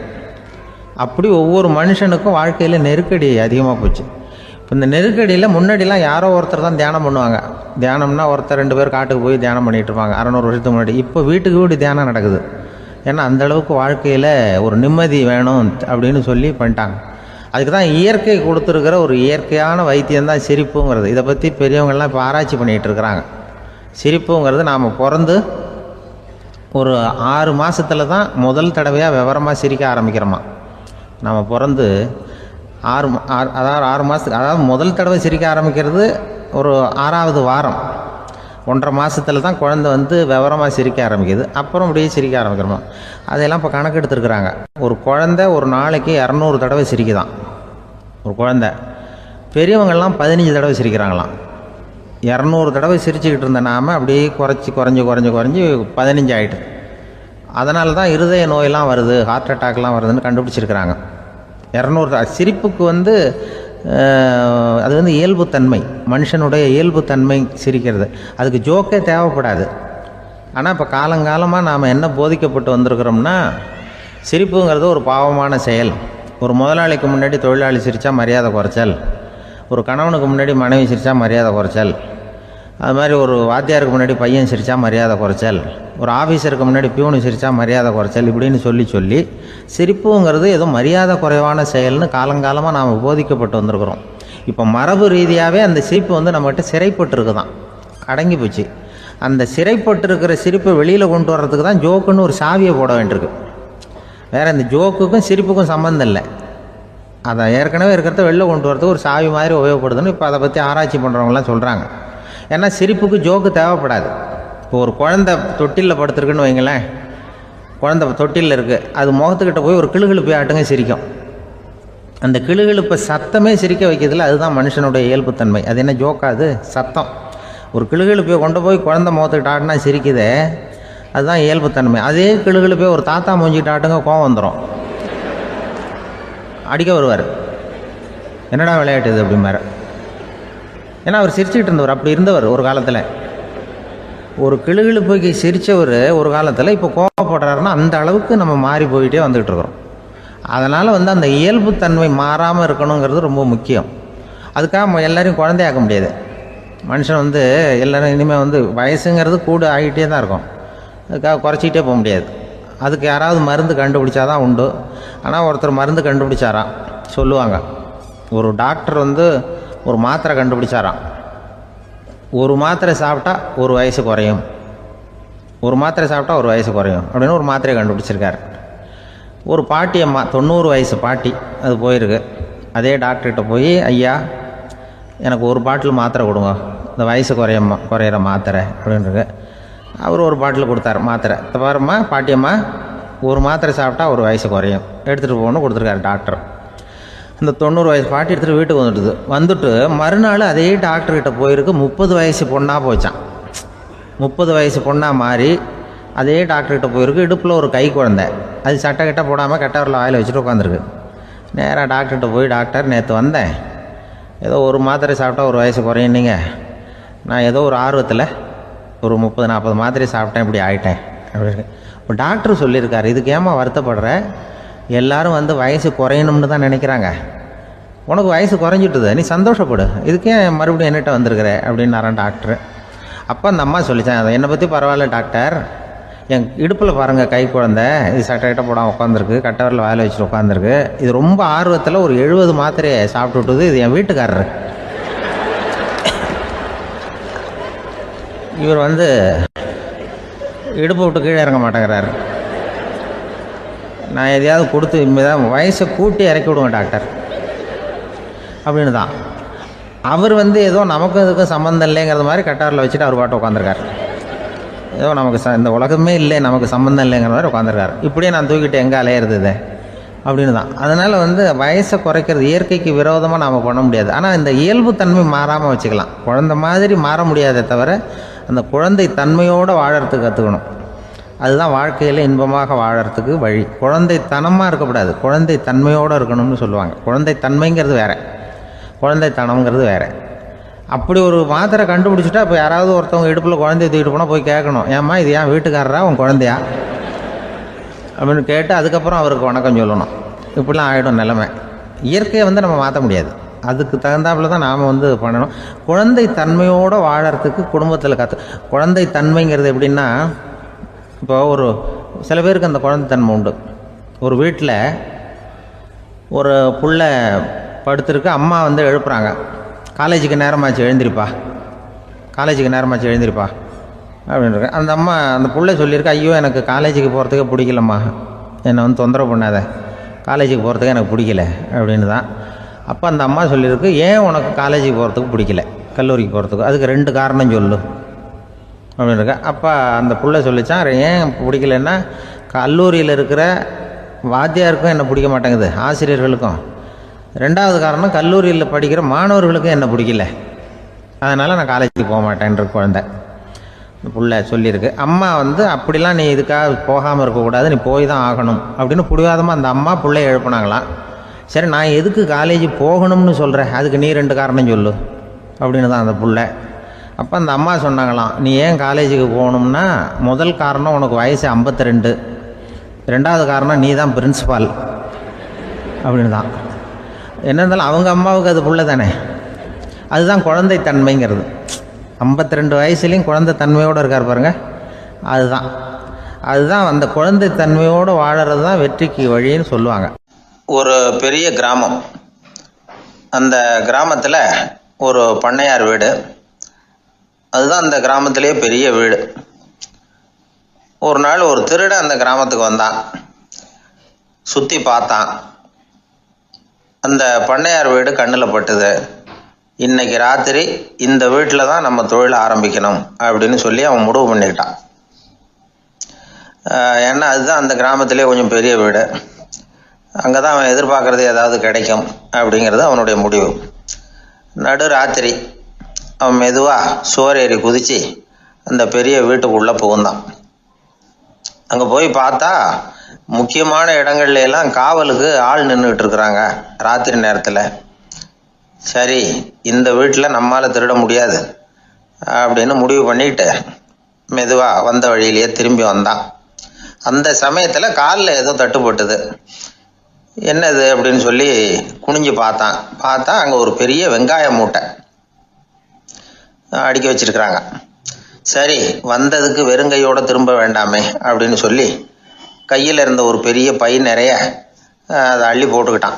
வெங்காயத்தை போட்டுக்கிட்டு புறப்படுற சமயத்தில் கப்புன்னு கழுத்தில் ஒரு கை வந்து விழுந்தது. ஆள் மாட்டிக்கிட்டான். அதாவது காவலாளிகள் அவனை பிடிச்சி வச்சுக்கிட்டாங்க. மறுநாள் காலையில் அந்த திருடனை பண்ணையார் முன்னாடி கொண்டுட்டு போய் நிறுத்தினாங்க. ஐயா, இந்த ஆள் ராத்திரி நம்ம வீட்டில் திருடுறதுக்காக வந்தான், வெங்காயத்தை அள்ளிட்டு புறப்படுறப்போ மாட்டிக்கிட்டான், அப்படின்னாங்க. அவர் பார்த்தார், என்னப்பா இவங்க சொல்கிறது உண்மைதானான்னு கேட்டார். ஆமான்னு ஒத்துக்கிட்டான் அந்த ஆள். பண்ணையார் அதுக்கப்புறம் கொஞ்சம் யோசனை பண்ணார். அப்புறமா தீர்ப்பு வழங்கினார். இதை பார்ப்பா, நீ இங்கே திருட வந்தது குற்றம். அதுக்காக நீ 100 ரூபாய் அபராதம் செலுத்தணும், அல்லது 100 கசையடிகள் வாங்கணும். அதுவும் இல்லைன்னா நீயே திருடுன அவ்வளவு வெங்காயத்தையும் பச்சையா என் கண் முன்னாடியே சாப்பிட்டுடணும். இதில் எந்த தண்டனையை ஏற்றுக்கிறது அப்படிங்கிறத பற்றி நீயே யோசனை பண்ணி முடிவு எடுத்துக்கலாம் அப்படின்னு சொல்லிவிட்டார். அதாவது இவனே முடிவு பண்ணிக்க வேண்டியது, 100 ரூபா பணம் கட்டுறியா, இல்லது சாட்டை அடி வாங்குறியா, அல்லது வெங்காயத்தை சாப்பிட்றியா, இதுதான் அவர் கொடுத்தது, நீயே முடிவு பண்ணி சொல்லுன்னு விட்டார். திருடன் கொஞ்சம் நேரம் யோசனை பண்ணி பார்த்தான். அவனுக்கு இருக்கிறதுலே ரொம்ப சுலபமாக தெரிஞ்சது இந்த வெங்காயத்தையே சாப்பிட்டுட்றேன்ட்டான். ஐயா, நான் இந்த வெங்காயத்தையே சாப்பிட்டுட்றேன், அதுதான் எனக்கு கொஞ்சம் சுலபமாக தெரியுதுன்னா சரின்னு விட்டார் பண்ணையார். அப்படியே எல்லாத்தையும் கொண்டு கொட்டினாங்க. ஒவ்வொன்றா எடுத்து சாப்பிட ஆரம்பித்தான். கொஞ்ச நேரம் சுவாரஸ்யமாக சாப்பிட்டான். அதுக்கப்புறம் வாய் எரிய ஆரம்பிச்சுட்டுது. கண்ணு 2 செவந்து போச்சு. கண்ணில் இருந்து தார தாரையாக கண்ணீர் வழிய ஆரம்பிச்சுட்டுது. ஒரே எரிச்சல். அவனால் தாக்கு பிடிக்க முடியல. வெங்காயம் பாதி கூட தீரல. பார்த்தான், சரி இது நமக்கு சரிப்பட்டு வராது அப்படின்னு முடிவு பண்ணிட்டான். ஐயா, என்னை மன்னிச்சுக்கோங்க, இது என்னால் முடியாது போல இருக்கு, பேசாமல் எனக்கு 100 சாட்டை அடியாக கொடுத்துருங்க அப்படின்னா. அவரும் சரின்னார். சாட்டை அடி விழ ஆரம்பிச்சது. அதுவும் ஆரம்பத்தில் ஒரு மாதிரியாக இருந்தது. ஒரு 60 அடிகள் விழுற வரைக்கும் தாங்கினான். அதுக்கு மேலே அவனால் முடியல, தாக்கு பிடிக்க முடியல. ஐயா, என்னை மன்னிச்சுக்கோங்க அப்படின்னு மறுபடியும் பண்ணையார் காலில் விழுந்தான். ஐயா, இதுவும் எனக்கு சரிப்பட்டு வராது போல இருக்கு, பேசாமல் 100 ரூபா அபராதமே கட்டிவிடுறேன் அப்படின்னா. அதே மாதிரி பணத்தை எடுத்து கொடுத்துட்டு அவன் பாட்டுக்கு போனான். இப்படி ஒரு கதை உண்டு. இந்த கதையை உலக புகழ்பெற்ற மனோதத்துவ மேதை எம் ஸ்காட் பெக் ஒரு உதாரணமாக எடுத்து சொல்கிறார். எதுக்காக அவர் எடுத்து சொல்கிறாருன்னா, இந்த முடிவெடுக்கும் திறன் அப்படிங்கிறத விளக்கறதுக்காக. வாழ்க்கையில் முடிவெடுக்கிற திறன் நம்ம ஒவ்வொருத்தருக்கும் ரொம்ப அவசியம். எந்த சந்தர்ப்பத்தில் எப்படி முடிவெடுக்கிறோம் அப்படிங்கிறத வச்சு தான் நம்ம வாழ்க்கை அமையும். எவ்வளவு தான் பணம் இருந்தாலும் சரி, எவ்வளவு தான் படிச்சிருந்தாலும் சரி, இந்த முடிவெடுக்கிற திறன் சரியா இல்லைன்னா வாழ்க்கையில் பல சறுக்கல்களை சந்திக்க வேண்டியிருக்கும்.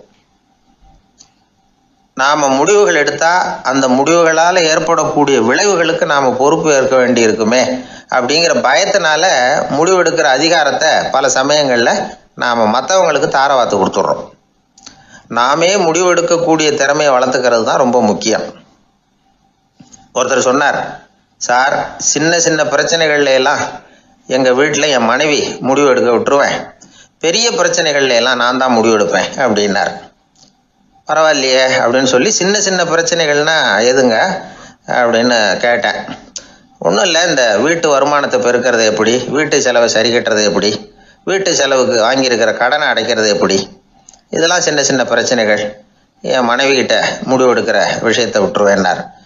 பெரிய பிரச்சனை தான் நான் எடுத்துக்குவேன்னார். அப்படின்னா பெரிய பிரச்சனைன்னா எது சார் அப்படின்னு கேட்டேன்.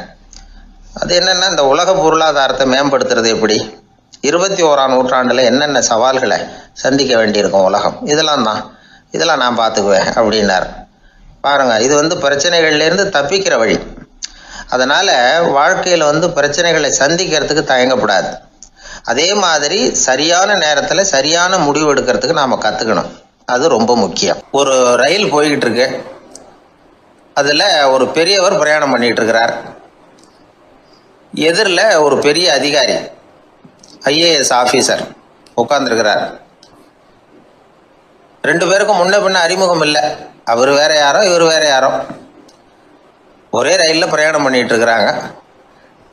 அதுவும் எதிர்த்த இருக்கையில். ஏதோ ஒரு நகரத்தில் வண்டி நின்றுது. 2 பேரும் கீழே இறங்கினாங்க. பெரியவர் ஒரு ட்ரங்க் பெட்டியோட கீழே இறங்கினார். அந்த அதிகாரி கையில் ஒரு சின்ன பெட்டி. அவர் அந்த சின்ன பெட்டியை கீழே வச்சுட்டு கூலி கூலின்னு கத்திக்கிட்டு இருந்தார். இந்த பெரியவர் பார்த்தார், ஐயா, இந்த பெட்டி மட்டும்தானா, இல்லை இன்னும் ஏதாவது இருக்குதா அப்படின்னு விசாரித்தார். இப்போ அதிகாரி சொன்னார், இல்லைங்க, இது மட்டும்தான் அப்படின்னு சொல்லி சொன்னார். இதுக்கு என்னத்துக்காக கூலி ஆள், நானே எடுத்துக்கிட்டு வரேனே வாங்க அப்படின்னு சொல்லி அந்த பெட்டியை இந்த பெரியவர் கையில் எடுத்துக்கிட்டார். எடுத்ததும் ரெண்டு பேரும் பேசிக்கிட்டே நடந்து வராங்க.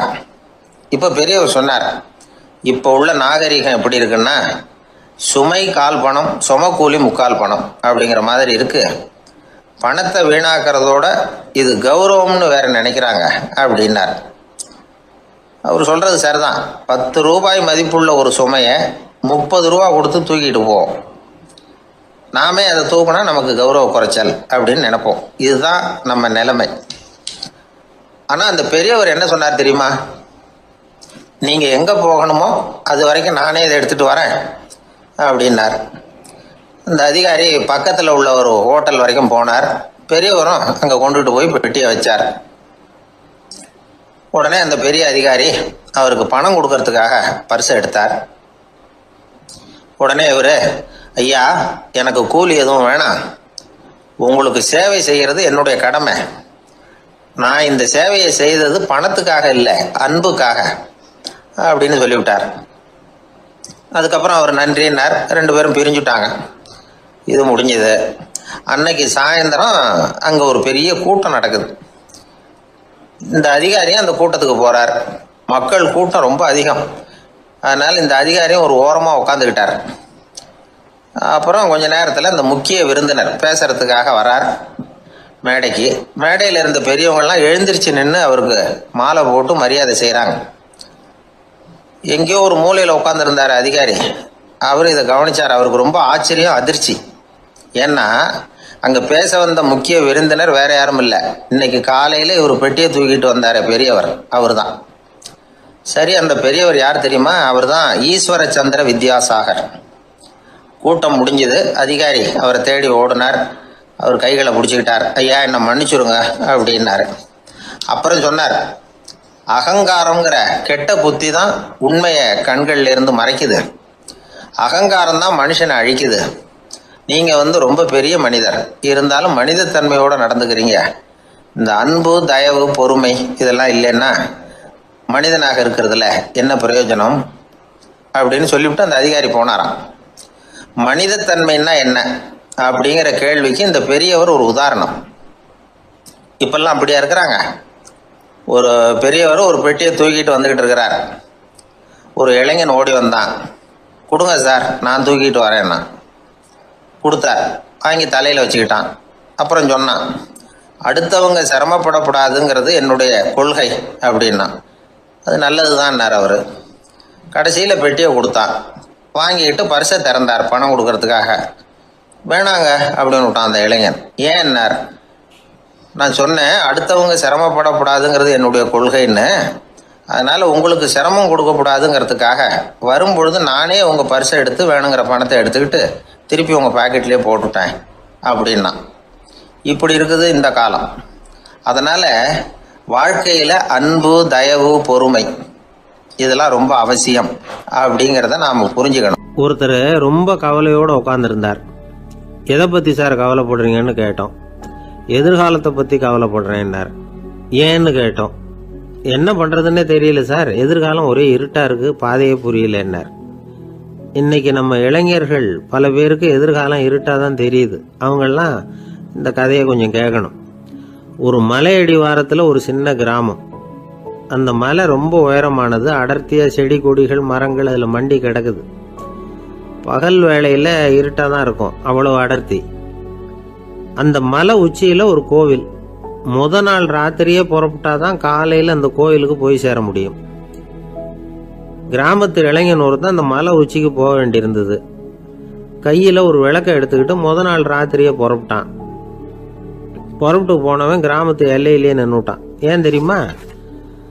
அவன் கையில் இருந்த விளக்கோட வெளிச்சம் 10 அடி தூரத்துக்கு தான் தெரியுது. அது வரைக்கும் தான் பாதை தெளிவாக இருக்குது.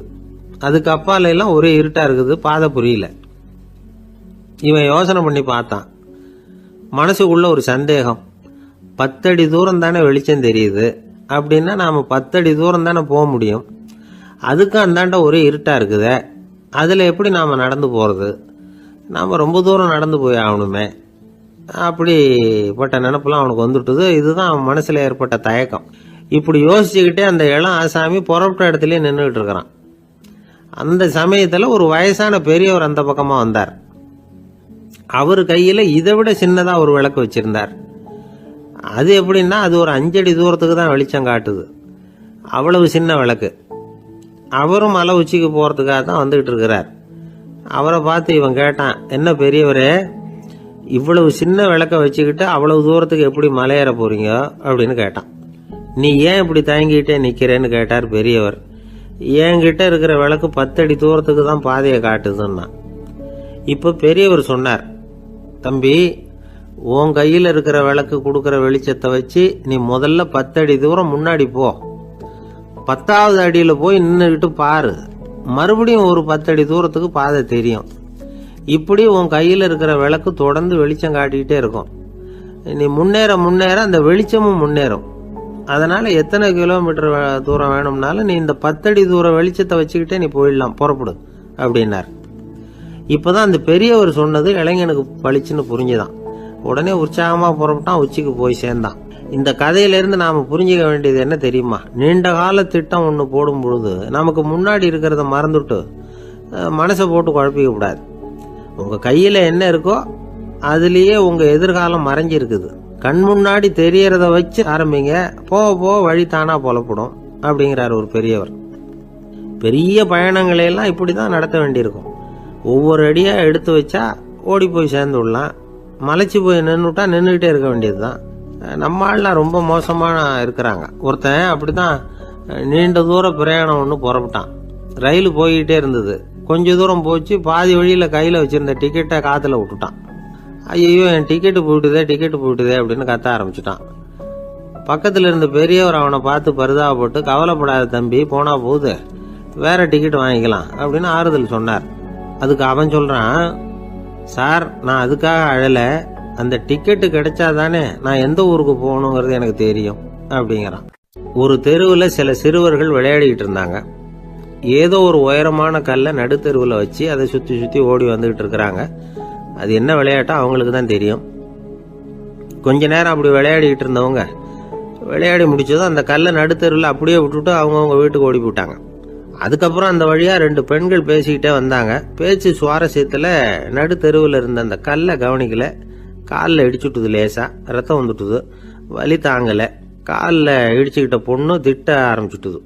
வர வர ஊர் உலகம் ரொம்ப கெட்டு போச்சு, யாருக்கும் பொறுப்பே கிடையாது பாரு, இப்படி நடுத்தெருவில் பொறுப்பு இல்லாமல் இப்படி கல்லை போட்டு வச்சிருக்கிறாங்களே, இது நியாயமா அப்படின்னு சொல்லி இந்த சமூகத்தை கடுமையாக விமர்சனம் பண்ணிக்கிட்டு அவங்க போயிட்டாங்க. கொஞ்ச நேரம் கழிச்சு ஒரு வாலிபன் அந்த வழியாக வந்தான். அந்த கல்லை பார்த்தான், நின்னான், ஒரு நிமிஷம் யோசனை பண்ணான், என்ன பண்ணலாம்னு பார்த்தான். தன்னுடைய வீரத்தையும் பலத்தையும் காட்டணும்னு நினைச்சான். பின்னாடி போனான். அப்புறம் வேகமா ஓடி வந்து ஒரு சின்ன ஹை ஜம்ப் அப்படியே துள்ளி குதிச்சான். துள்ளி குதிச்சு தாண்டி அந்த பக்கமா போய் விழுந்தான். அப்படியே விசில் அடிச்சுக்கிட்டு அவன் பாட்டுக்கு நடந்து போறான். அடுத்தபடியா ஒரு காதல் ஜோடி அந்த வழியா வந்தது. நடுத்தெருவில் கல்லு கண்ணுல பட்டது. அவங்க 2 பேரும் ரொம்ப நெருக்கமா சேர்ந்து வந்துகிட்டு இருக்கிறாங்க. நடுவில் கல் இருக்கிறதுனால கொஞ்ச நேரம் 2 பேரும் விலகி மறுபடியும் இந்த பக்கம் வந்து சேர்ந்து போகணும். கொஞ்ச நேரம் நாம பிரிய வேண்டி இருக்குதே அப்படின்னு வருத்தத்தோட முணுமுணுத்துக்கிட்டே இந்த பக்கம் வந்தாங்க. அதுக்கப்புறம் வழக்கம் போல சேர்ந்து அவங்க பாட்டுக்கு எதிர்காலத்தை பத்தி கற்பனை பண்ணிக்கிட்டே போயிட்டாங்க. கடைசியா அந்த வழியா பார்வை இல்லாத ஒருத்தர் வந்துகிட்டு இருக்கார். அவர் கையில வழக்கமா வச்சிருக்கிற அந்த ஊன்றுகோல், கையில் இருக்கிற அந்த ஊன்றுகோலால தனக்கு முன்னாடி அப்படியே அப்படியே தட்டிக்கிட்டு பார்த்துக்கிட்டே அவர் மெதுவா நடந்து வந்துகிட்டு இருக்கிறார். வழியில இருக்கிற அந்த கல்லு தட்டுப்பட்டது. உடனே நடுத்தெருவில் ஒரு கல் இருக்குங்கிறத அவர் புரிஞ்சுக்கிட்டார். உடனே குனிஞ்சார். அந்த கல்லை தடவி பார்த்து எடுத்தார். தெரு ஓரமாக கொண்டுட்டு போய் போட்டார். அதுக்கப்புறம் அவர் பாட்டுக்கு அவர் வழியில் நடந்து போனார். இப்போ இதில் பல பேர் வந்தாங்க போனாங்க. இவங்களில் பார்வை உள்ளவங்க யார், பார்வை இல்லாதவங்க யார்? இப்படி ஒரு கேள்வி கேட்டால் என்ன பதில் சொல்ல முடியும்? கொஞ்சம் யோசிச்சு பார்த்தா இன்னைக்கு பல பேர் இப்படி தான் இருந்துகிட்டு இருக்கிறோம். ஒரு ஆள் பார்க்கறதுக்கு பெரிய மனுஷன் மாதிரி இருக்கார். ஒரு தெரு வழியாக நடந்து வந்துகிட்டு இருந்தார். இருட்டு நேரம். வழியில ஒரு பெரிய கல்லு கிடந்தது, கருங்கல்லு. பார்த்தார். கொஞ்ச நேரம் யோசிச்சார். போய் தூக்கி பார்த்தா ரொம்ப கனமா இருந்தது. இன்னொரு ஆள் சேர்ந்தாதான் தூக்க முடியும்.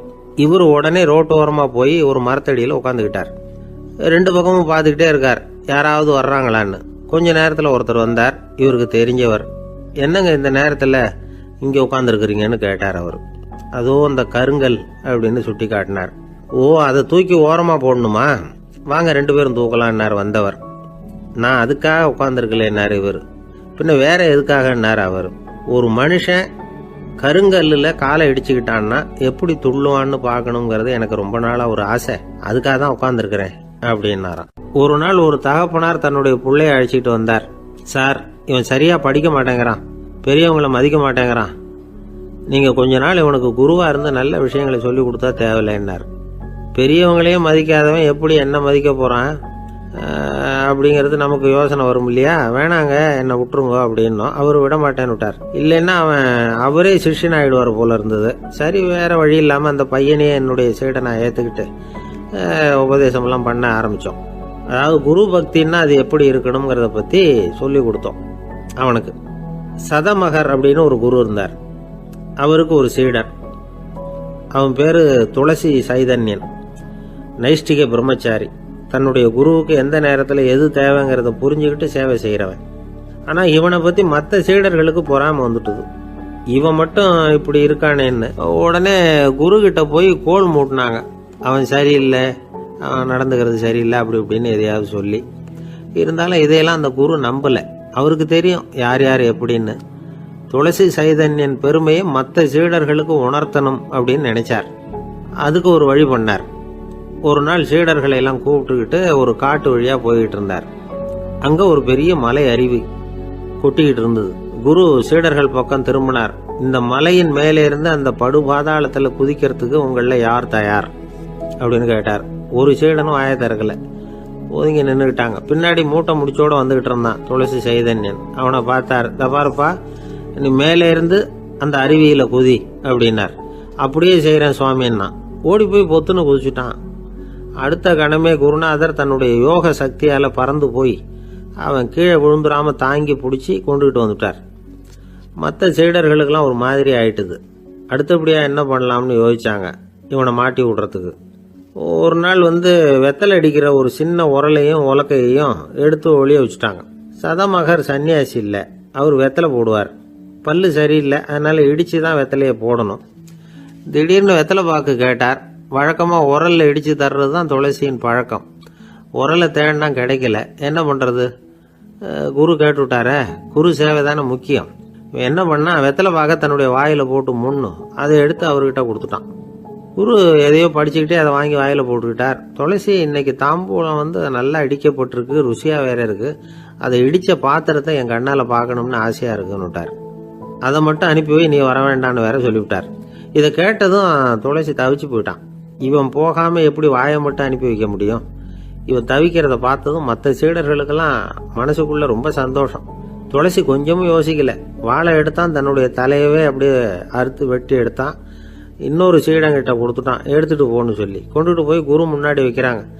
அந்த தலையில வாய் திறந்திருக்கு, வெத்தலை போட்டு முன்னு இருந்தது, தெரிஞ்சு போச்சு, சிவப்பா இருந்தது. அவனுடைய குரு பக்தியை இப்ப எல்லாரும் ஒத்துக்கிட்டாங்க.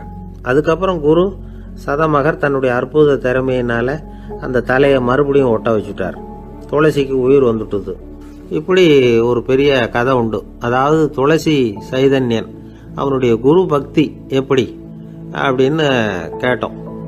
ரொம்ப அபாரம் அப்படின்னு அந்த பையன் அடக்கமா, சும்மா விளையாட்டுக்காக தான் அப்படி அவங்ககிட்ட கேட்டோம். ஏன்பா, உன்னுடைய குரு பக்தியை என்கிட்ட காட்டுறதுக்கு உன்னோட கழுத்தை நீயே அறுக்கணும்னு நான் சொன்னா அதை நீ செய்வியா அப்படின்னு கேட்டோம். என்னுடைய கழுத்தை நானே அறுக்க வேண்டிய அவசியம் இல்லை சார் அப்படின்னா அவன். ஏண்டான்னு, அதே காரியத்தை தான் இனிமே நீங்க தினமும் செய்ய போறீங்களே சார் அப்படிங்கிறான். ஆசைப்படுறதுல தப்பு இல்லை, ஆனா அந்த ஆசை தேவைக்கு தகுந்த மாதிரி இருக்கணும். தேவைக்கு மீறிய ஆசைகள் இருக்கு பாருங்க, அது தேவையில்லை. இந்த கருத்தை வலியுறுத்தது மாதிரி ஒரு கதை உண்டு. தேவேந்திரனுக்கு திடீர்னு வீடு கட்டணும்னு ஒரு ஆசை வந்துதான். வீடுன்னா நாம கட்டுற மாதிரி இல்லை. தேவேந்திரன் வீடுன்னா சும்மாவா, ஒரு பிரம்மாண்டமான அரண்மனை கட்டணும். அது மாதிரி இந்த 3 லோகத்திலயும் ஒரு அரண்மனை கிடையாது அப்படின்னு எல்லாரும் சொல்லணும். இது அவனோட ஆசை.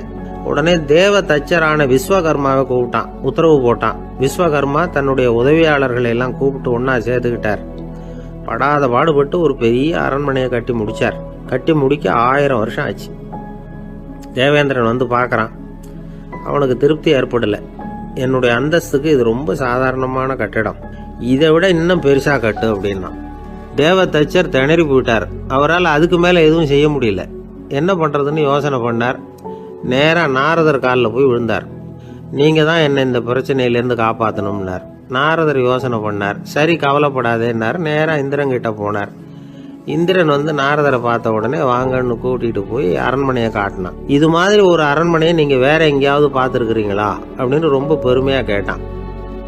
நான் பார்த்ததில்ல, ஆனா என்னை விட வயசுல மூத்தவர் மகரிஷி லோமேசர், அவர் ஒரு வேளை பார்த்துருக்கிறாரா என்னமோ அப்படின்னார். உடனே அவரை மனசுல நினைச்சு தியானம் பண்ணினார். அடுத்த கணம் லோமேசர் அங்க வந்தார். இடையில ஒரு சின்ன துண்டு, கையில ஒரு கமண்டலம், தலையில ஒரு பாய், அவ்வளவுதான் அவர்கிட்ட இருந்தது. எதுக்காக தலையில இந்த பாய் அப்படின்னு கேட்டான் இந்திரன். என்ன மாதிரி அற்ப ஆயுள் உள்ள ஒரு ஜீவன் தனியா வீடு கட்டிக்கிட்டு திண்டாடணுமா? இந்த பாய் தான் ஒரு வீடு மாதிரி எனக்கு நிழல் கொடுக்குது அப்படின்னார் அவர். என்னது, உங்களுக்கு வந்து அவ்வளவு கொஞ்சமான ஆயுளா அப்படின்னு ஆச்சரியத்தோட கேட்டான் இந்திரன். ஆமா, இதை பாரு, என்னுடைய மார்பில் ஒரு பொற்காசு அளவுக்கு ரோமம் உதிர்ந்துட்டுது. எப்போ என் உடம்புல உள்ள எல்லா ரோமமும் உதிர்ந்துருமோ அப்போ என்னுடைய ஆயுள் முடியும் அப்படின்னார். எப்போ அந்த ரோமங்கள் பூரா உதிரும்னு கேட்டான் இவன். ஒரு பிரம்மா மறைஞ்சதும் ஒரு ரோமம் உதிரும். என் உடம்புல உள்ள ரோமங்களின் எண்ணிக்கை எவ்வளவோ அவ்வளவு பிரம்மாக்கள் தோன்றி அவங்க ஆயுள் முடியும் பொழுது என் உடம்புல உள்ள ரோமங்கள் பூரா உதிரும் அப்படின்னார். அப்படின்னா ஒரு பிரம்மாவோட ஆயுள் எவ்வளவு காலம்னு கேட்டான். ஒரு பிரம்மாவுக்கு 100 தேவ வருஷம். ஒவ்வொரு தேவ வருஷத்துக்கும் 365 தேவ நாள். ஒவ்வொரு தேவ நாள்லயும் ஒன்ன மாதிரி 14 இந்திரர்கள் தோன்றி மறைகிறாங்க அப்படின்னு மகரிஷி லோமேசர் சொல்றார். இதை கேட்டதும் இந்திரன் ஆடி போயிட்டான். அவ்வளவு ஆயுள் உள்ள இவரே அற்ப ஆயுள்னு சொல்றார். நான் என்னுடைய ஆயுளை பெருசா நினைச்சுக்கிட்டு பிரம்மாண்டமான அரண்மனை கட்டணும்னு ஆசைப்படுறேனே அப்படின்னு நினைச்சான். எனக்கு வீடு கட்டின வரைக்கும் போதும்னு விட்டான். அதனால நாமெல்லாம் நம்முடைய தேவைக்கு தகுந்த மாதிரி ஆசைப்படுறது தான் நியாயம். ஆனால் அப்படியே நடந்துக்கிறோம். மனுஷன் வந்து கடவுளையே ஏமாத்தி காசு வாங்கறதுக்குள்ள ஆசைப்படுறான். ஒருத்தன் கடவுளை நினைச்சு தவம் இருந்தான். கடவுள் நேரில் வந்தார்.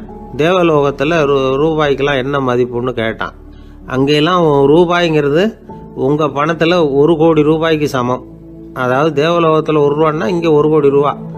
அது மாதிரி எங்களுக்கு ஒரு நாளுங்கிறது உங்கள் கணக்கில் 1 கோடி வருஷத்துக்கு சமம் அப்படின்னார் கடவுள். அப்படின்னா எனக்கு நீங்கள் அதிகமாக எதுவும் தர வேணாம், உங்கள் கணக்குப்படி ஒரே 1 ரூபா கொடுங்க, அது போதும்னா இவன் ரொம்ப சாமர்த்தியமா. கடவுள் யோசனை பண்ணார். அது ஒன்றும் கஷ்டம் இல்லை, 1 ரூபா தானே கேட்குற, கொடுத்துட்றேன். ஆனால் இப்போ வரும்பொழுது நான் எடுத்துக்கிட்டு வரல, எங்கள் கணக்குப்படியே 1 நாள் பொறுத்துக்க பணத்தோடு வந்துடுறேன் அப்படின்னு சொல்லிவிட்டு பறந்து போயிட்டார். இயேசுநாதர்கிட்ட ஒருத்தர் வந்து கேட்டாராம், இயேசுவே என்னை எவ்வளவு நேசிக்கிறீர்கள் அப்படின்னு. அவர் தன்னுடைய 2 கைகளையும் அகல விரித்து இவ்வளவு என்று சொல்லி சிலுவையில் உயிர் நீத்தார் அப்படின்னு சொல்லுவாங்க. அதாவது அந்த நேசிப்புக்கு எல்லை கிடையாது, அதே போல மன்னிப்புக்கும் எல்லை கிடையாது. இது இயேசுநாதர் சொல்லி கொடுத்த ஒரு பாடம். இயேசுனுடைய சீடர்கள்ல ஒருத்தன் பீட்டர், அவன் ஒரு நாள் இயேசுநாதர்கிட்ட கேட்டிருக்கான், இயேசுவே நான் வந்து என்னுடைய தம்பி கிட்ட அடிக்கடி சண்டை போட்டுக்கிட்டு இருக்கிறேன், என்னுடைய சகோதரன் கூட, அவனை நான் எத்தனை தடவை மன்னிக்கிறது? ஏற்கனவே 7 தடவை அவனை மன்னிச்சுட்டேன் அப்படின்னு சொல்லியிருக்கிறான். அப்போ இயேசு சொன்னாராம், மன்னிக்கிறதுக்கு எத்தனை தடவைங்கிற கணக்கெல்லாம் கிடையாது. எத்தனை தடவை உன்னுடைய சகோதரன் உன்னை கோபப்படுத்துகிறானோ அத்தனை தடவை நீ மன்னிக்கிறதுக்கும் தயாரா இருக்கணும், அதுதான் அப்படின்னு சொன்னாராம். அப்போ இவனுக்கு ஒன்றும் புரியல, இது என்ன அவன் தப்பு பண்ணிக்கிட்டே இருப்பான், நாம மன்னிச்சுக்கிட்டே இருக்கிறதா அப்படிங்கிறது மாதிரி குழப்பமா இருந்திருக்கிறான். அப்போ இயேசுநாதர் தன்னுடைய சீடன் பீட்டர்கிட்ட ஒரு கதை சொன்னாராம். அந்த கதை இன்றைக்கு நாம் வந்து எல்லாரும் சிந்தித்து பார்க்க வேண்டிய ஒரு கதை. அதாவது மன்னிப்பை விரும்புகிறவர்கள் மன்னிக்கவும் தயாராக இருக்க வேண்டும் அப்படிங்கிறது தான் அந்த கதையினுடைய தத்துவம். அந்த இயேசுநாதர் சொன்ன கதை என்னன்னா, ஒரு மன்னர் இருந்தார். அவர் ஒரு நாள் அரண்மனையில் உட்காந்து கணக்கு வழக்குகள்லாம் பார்த்துக்கிட்டு இருந்தார். நம்ம அரண்மனையிலேருந்து யார் யார் அரசாங்க கடன் வாங்கியிருக்கிறாங்க, யார் யார் திருப்பி செலுத்தி இருக்கிறாங்க அப்படிங்கிற விவரத்தையெல்லாம் பார்த்துக்கிட்டு இருந்தார். அப்போதான் புரிஞ்சுது, அந்த அரண்மனையில் வேலை செய்கிற ஒருத்தனே அரசாங்க கடன் ஒரு வாங்கியிருக்கிறான். எவ்வளவு? 10,000 பொற்காசுகள் வாங்கியிருக்கான் கடன். இந்த 10,000 பொற்காசுகளை திருப்பி செலுத்தலை அரசாங்கத்துக்கு. இது மன்னர் கவனத்துக்கு வந்தது. உடனே நம்ம அரண்மனையில் இருக்கிறவனே அரசு கடன் வாங்கி திருப்பி செலுத்தாமல் இருக்கான், அவனை கூப்பிட்டு வாங்கன்னு சொல்லி கூப்பிட்டுட்டு வந்தாங்களாம். விசாரிச்சிருக்கிறாங்க. என்னப்பா நீ எவ்வளோ ஒன்று? ஆமாங்க 10,000 பொற்காசுகள் வாங்கியிருக்கிறேன், இன்னும் திருப்பி கட்டலைன்றான். உடனே அவர் மன்னர் சொல்லியிருக்கிறாரு, நம்ம சட்டத்திட்டப்படி நீ உடனே பணத்தை திருப்பி கட்டிடு. அப்படி உன்னால் கட்ட முடியலன்னா உன்னுடைய வீடு வாசல் சொத்து சுகம் எல்லாத்தையும் விற்று அந்த பணத்தை அரசு கருவூலத்தில் சேர்த்துக்கிறதுக்கு நானே ஏற்பாடு பண்ணிடுறேன் அப்படின்னு அந்த மன்னர் சொன்னாராம். இவன் அப்படியே அதிர்ச்சி ஆகிட்டான். அப்படியே பொத்துன்னு காலில் விழுந்தானா. மன்னா என்னை மன்னிச்சுங்க, என்னால் முடியல, எனக்கு மன்னிப்பு கொடுங்க அப்படின்ட்டுருக்கான். உடனே அவர் எழுந்திரிச்சு, சரி நீ மன்னிப்பு கேட்டுவிட்டேன், அதனால் உன்னை மன்னிக்கிறேன், நீ பணம் கட்ட வேண்டாம் அப்படின்னு சொல்லி அந்த மன்னர் அவனை விட்டுட்டாராம். பணத்தையும் தள்ளுபடி போட்டார், நீ திருப்பி கட்ட வேண்டான்னு. இவனுக்கு ரொம்ப மகிழ்ச்சி. அதனால் ரொம்ப உல்லாசமாக வந்துகிட்டு இருக்கிறான். தெருவில் வந்துக்கிட்டு இருக்கிறப்ப இவங்கிட்ட கடன் வாங்கின ஒருத்தன் எதுக்கு வந்துகிட்டு இருக்கான். அவன் இவங்கிட்ட ஒரு 100 பொற்காசுகள் கடன் வாங்கியிருக்கான். அவன் வந்தான். இவன் போய் அவன் சாட்டையை பிடிச்சிக்கிட்டான், நீ எப்படா என் கடனை திருப்பி கொடுக்க போகிறேன்னு. அவன் இப்போ முடியல, கொஞ்சம் பொறுத்துக்கா, அப்புறம் தரேன் இருக்கான். அதெல்லாம் முடியாது, நீ கொடுத்து தான் ஆகணும் அப்படின்னு இவன் புடிவமாக சொல்கிறான். இப்போ நிலைமையை பாருங்க, இவன் ஏற்கனவே இவன் 10,000 பொற்காசுகள் அரசாங்கத்தில் கடன் வாங்கினா அதுக்கு மன்னிச்சு விட்டுட்டார் இவனை. ஆனால் இவன் இன்னொருத்தனை மன்னிக்கிறதுக்கு தயாராக இல்லை. இவங்கிட்ட கடன் வாங்கின இன்னொருத்தன் 10 பொற்காசுகள், அவனை மன்னிக்க தயாராக இல்லை. அவனை கொண்டு போய் நீதிமன்றத்தில் கொண்டு போய் நிறுத்தி தண்டனை வாங்கி கொடுத்துட்டான். நீதிபதி என்ன சொன்னார், அந்த இவன் வாங்கின பொற்காசுகளை திருப்பி கட்டுற வரைக்கும் ஜெயிலில் இருக்கணுங்கிறது தீர்ப்பு. ஆனால் உடனே அரசர் காதில் வந்து விழுந்தது. சொல்லிட்டாங்க, உங்ககிட்ட மன்னிப்பு வாங்கிட்டு போனானே ஒருத்தன், அவன் இன்னொருத்தனை மன்னிக்கிறதுக்கு தயாராக இல்லை, அவனை கொண்டு போய் ஜெயிலில் அடைச்சிட்டான் அப்படின்னு. உடனே மன்னர் பார்த்தார், இவனை மறுபடியும் கூப்பிட்டு வர சொன்னார். தபாரப்பா, நான் உன்னை மன்னிச்சு விட்டேன், ஆனால் நீ இன்னொருத்தனை மன்னிக்கிறதுக்கு தயாராக இல்லை, அதனால் என்னுடைய தீர்ப்பையும் மாத்துறேன், நீயும் அரசு கடன் தீர்ற வரைக்கும் ஜெயிலில் தான் இருக்கணும் அப்படின்னு சொல்லி ஜெயிலுக்கு அனுப்பிச்சிட்டாராம். இப்படி ஒரு கதையை இயேசுநாதர் தன்னுடைய சீடருக்கு சொன்னதாக ஒரு வரலாறு. அது என்ன, அதிலேருந்து நாம் புரிந்து கொள்ள வேண்டியதுன்னா, நாம் மன்னிக்கப்படணும்னு நாம் விரும்புகிறோம்னா நாம் இன்னொருத்தரை மன்னிக்கிறதுக்கு தயாராக இருக்கணும். அதனால் நாம் இன்னொருத்தரை யாரையும் மன்னிக்க மாட்டோம், ஆனால் என்ன இன்னொருத்தர் மன்னிக்கணும் அப்படிங்கிறது மாதிரி செய்யக்கூடாதுன்னு சொல்லுவாங்க. அது மாதிரி நாம் இப்போ இது தப்பாக புரிஞ்சுக்கிறவங்களும் இருக்கிறாங்க. பாவம் மன்னிப்புங்கிறதுலாம் எதுக்குன்னா, அதாவது மறுபடியும் பாவம் செய்யாமல் இருக்கிறதுக்காக தான். அதான் மன்னிக்கிறாரே அப்படிங்கிறதுக்காக மறுபடியும் பாவம் பண்ணிகிட்டு இருக்கிறது இல்லை. அதான் ஒருத்தர் கேட்டாராம், பாவத்திலேருந்து மன்னிப்பு கிடைக்கணும்னா நீ என்ன செய்யணும் அப்படின்னு கேட்டிருக்காரு. அதுக்கு அவன் சொல்லியிருக்கிறான், நான் முதல்ல பாவம் செய்யணும், அப்போ தானே மன்னிப்பு கிடைக்கும் அப்படின்னு நானாம். இப்படிப்பட்டவர்கள் தான் இன்றைக்கி உலகத்தில் அதிகமாக இருக்கிறாங்க. அதனால் இந்த மன்னிப்பின் மகத்துவங்கிறது இயேசுநாதர்கிட்டேருந்து தான் நாம் புரிஞ்சுக்கணும். அந்த இயேசு சொன்ன அந்த மன்னிக்கிற மனோபாவம் இருந்தால் இன்றைக்கி உலகம் பூராவும் அமைதி பூங்காவாக இருக்கும். அதில் ஒன்றும் ஆச்சரியமே இல்லை, அதில் ஒன்றும் சந்தேகமும் இல்லை. அதனால் மன்னிக்கிற மனோபாவத்தை நாம் எல்லாரும் நமக்குள்ளே வளர்த்து கொள்ள வேண்டும் அப்படிங்கிறது தான் நாம் இன்றைக்கு எல்லோரும் சிந்தித்து பார்க்க வேண்டிய ஒரு செய்தி. என்ன சார், உங்கள் பையன் என்ன செஞ்சுக்கிட்டு இருக்கிறான் இப்போ அப்படின்னு கேட்டார் ஒருத்தர். அடிக்கடி கண்ணாடி முன்னாடி நின்று அழகு பார்த்துக்கிட்டு இருக்கிறான் சார் அப்படின்னாரு அப்பா. இளம் பருவம் இப்படி தான் இருக்கும், அதையெல்லாம் சாதாரணமாக நினச்சிடாதீங்க அப்படின்னாரு அவர். என்ன சார் சொல்கிறீங்க, கண்ணாடி முன்னாடி நின்றுக்கிட்டு நேரத்தை வீணாக்கிக்கிட்டு இருக்கான், அதை ஒரு பெரிய விஷயமா நான் நினைக்கணுமா அப்படின்னாரு இவர். இளம் பருவத்தில் இளைஞர்களுக்கும் சின்ன பொண்ணுங்களுக்கும் அடிக்கடி கண்ணாடியில் பார்க்கணும்னு தோணும். அது வெறுமனே அழகு பார்க்கறது மட்டும் இல்லை, அவங்க தங்களையே தேடி கண்டுபிடிக்கிற ஒரு முயற்சி அது. இது ஒரு மனோதத்துவ விளைவு. இது வரைக்கும் சின்ன பிள்ளையா இருந்துட்டோம், இனிமேல் நாமளும் மற்றவங்க மாதிரி மனிதர்கள் தான் அப்படிங்கிற உணர்வு அவங்களுக்கு வருது. தங்களோட முகம் எப்படி இருக்குது, அழகு எப்படி இருக்குது, உடம்பு நேரம் எப்படி இருக்குது, முடி எப்படி இருக்குது அப்படிங்கிறதையெல்லாம் கண்டுபிடிக்கிறாங்க. அதுக்கப்புறம் இன்னொரு ஆணோ பொண்ணோ தன்னை கவனிக்கணும் அப்படின்னு நினைக்கிறாங்க. இதெல்லாம் மனோதத்துவ உண்மைகள், இதெல்லாம் இயற்கை. இதை பார்த்துட்டு பெற்றவங்க பிள்ளைங்க கெட்டு போட்டாங்க அப்படின்னு நினைக்கக்கூடாது, அவங்கள திட்டிகிட்டே இருக்கக்கூடாது. இன்னைக்கு பல குடும்பங்களில் இதுதான் நடந்துகிட்டு இருக்குது. மனுஷ வாழ்க்கையிலேயே இப்படியும் இல்லாத அப்படியும் இல்லாத ஒரு பருவம் இளம் பருவம். 13லேருந்து 19 வயசுக்கு உட்பட்ட ஆண்கள் பெண்கள் இந்த வகையை சேர்ந்தவங்க, டீனேஜ் குரூப். இவங்கள சின்னவங்கன்னு நினச்சிட முடியாது, பெரியவங்கன்னு நினச்சிட முடியாது. இவங்க ரொம்ப சென்சிட்டிவ். சமூகம் நினச்சா இவங்களை நல்லவங்களாகவும் ஆக்கலாம், கெட்டவங்களாகவும் ஆக்கலாம். கொஞ்சம் அக்கறை எடுத்துக்கிட்டால் பெரிய பெரிய மேதைகளையும் விஞ்ஞானிகளையும் உருவாக்கலாம். ஆனால் நடக்கிறது என்ன தெரியுமா, அநேகமாக இவங்களை யாருமே சரியாக புரிஞ்சுக்கிறது இல்லை, இவங்களை சரியாக நடத்துறதும் இல்லை.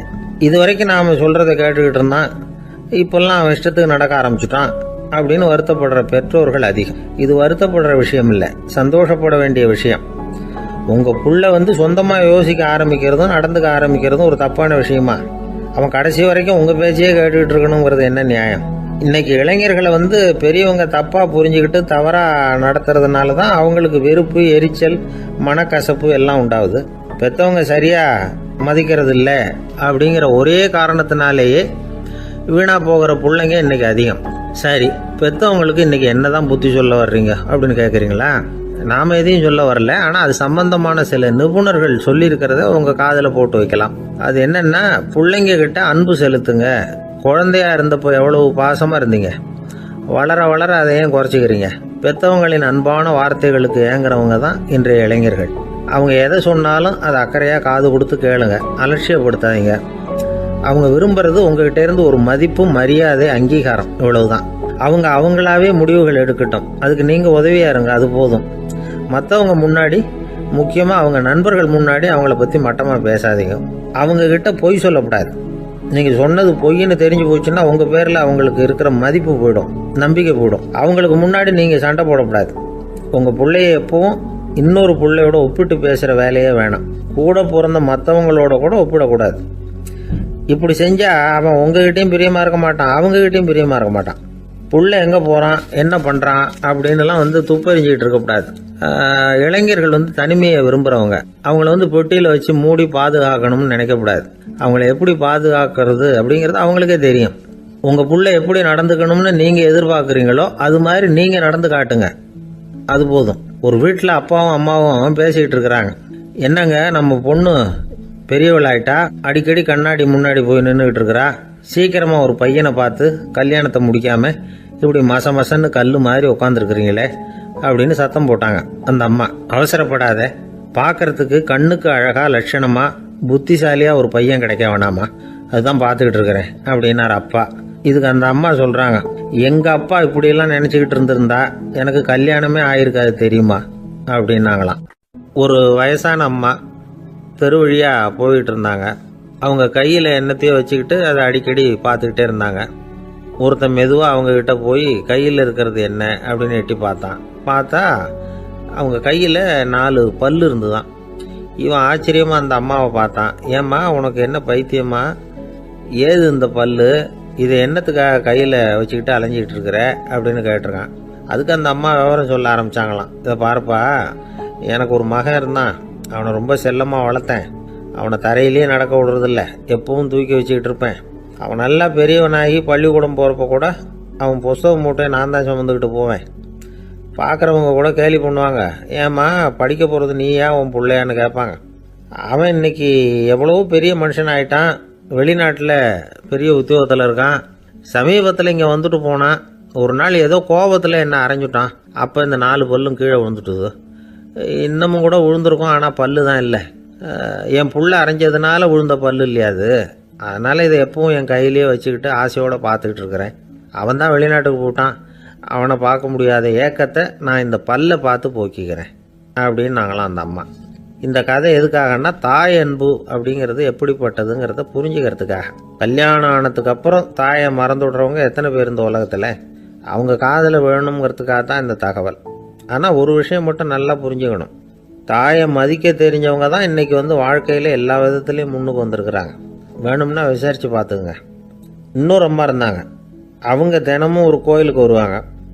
சாமியை பார்த்து, கடவுளே நான் இறந்து போனால் நரகத்துக்கு போகணும் அப்படின்னு வேண்டிக்குவாங்களாம். எல்லாரும் சொர்க்கத்துக்கு போகணும்னு தானே கடவுள்கிட்ட வேண்டிக்குவாங்க. இந்த அம்மா தினம் நான் நரகத்துக்கு போகணும் அப்படின்னு வேண்டிக்கிறாங்க. அங்கேருந்து அர்ச்சகருக்கு இது சந்தேகம். ஒரு நாள் அதை நேரடியாகவே அவங்கக்கிட்ட கேட்டுவிட்டார். அதுக்கு அந்த அம்மா பதில் சொன்னாங்களாம், ஐயா, எனக்கு கல்யாணம் ஆகி ரொம்ப நாள் வரைக்கும் குழந்தை பாக்கியம் இல்லாமல் இருந்தது. கோயில் குளம் எல்லாம் சுற்றி வந்தேன். ரொம்ப நாள் கழித்து ஒரு குழந்தை பிறந்தது, ஆண் குழந்தை. அவனை நான் ரொம்ப செல்லம் கொடுத்து வளர்த்தேன். அதோட விளைவு என்ன ஆச்சுன்னா, அவன் ரொம்ப மோசமாக ஆயிட்டான். கெட்ட பழக்க வழக்கம்லாம் கற்றுக்கிட்டான். அவன் இறந்து போனால் நிச்சயம் அவனுக்கு நரகம்தான் கிடைக்கும். அந்த அளவுக்கு கெட்டவன் அவன். அப்படிப்பட்ட காரியங்கள்லாம் பண்ணிகிட்டு இருக்கான், எனக்கு தெரியும். இவனுக்காக நரகத்தில் கூட யாரும் தயவு காட்ட மாட்டாங்க, தாட்சண்யம் காட்ட மாட்டாங்க. அதனால் இவனுக்கு முந்தி நான் இறந்து நரகத்துக்கு போயிட்டா அங்கே இவனை கவனிச்சிக்கலாமே, இவனுக்கு பணிவிடை செய்யலாமேன்னு பார்க்குறேன் அப்படின்னு நாங்களாம். அதனால தான் நான் நரகத்துக்கு போகணும்னு தினம் ஆண்டவனை வேண்டிகிட்டு இருக்கிறேன் அப்படின்னு கண்கலங்கி அந்த அம்மா சொன்னாங்களாம். அதுதான் தாய் உள்ளம்ங்கிறது. தாயின் பெருமையை சரியாக உணர்ந்துட்டா அவங்களுக்கு எப்பவும் எந்த கஷ்டமும் வராது. இது ஏதோ உபதேசத்துக்காக சொல்கிற வார்த்தை இல்லை, உண்மையான வார்த்தை. இந்த விவரத்தையெல்லாம் நண்பர் ஒருத்தர்கிட்ட சொல்லிகிட்டு இருந்தேன். அவர் கொஞ்ச நாள் கழித்து என்னை தேடி வந்தார். அவர் கையிலேயே 4 பல்லு வச்சுருந்தார். என்னங்க ஆச்சு, ஏதுங்க அந்த பல்லு அப்படின்னு விசாரித்தோம்.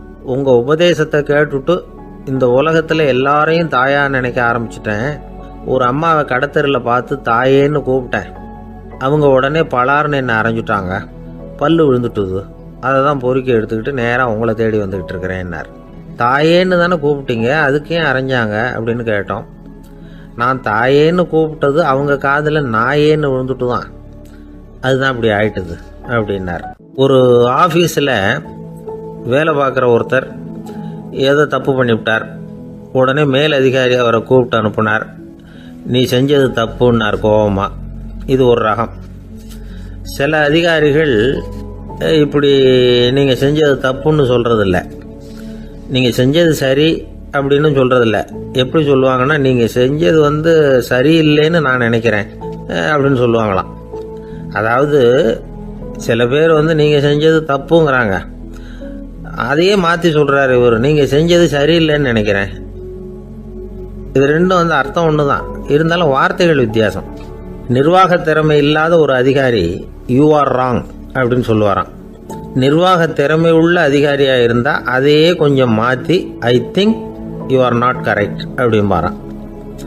இதுதான் வித்தியாசம். இருந்தாலும் வார்த்தைகளை உபயோகப்படுத்துகிற விதத்தை வச்சு தான் வேலை நல்லா நடக்கிறதும் நடக்காததும் இருக்கு. விவரம் தெரிஞ்சவங்க என்ன சொல்கிறாங்க தெரியுமா?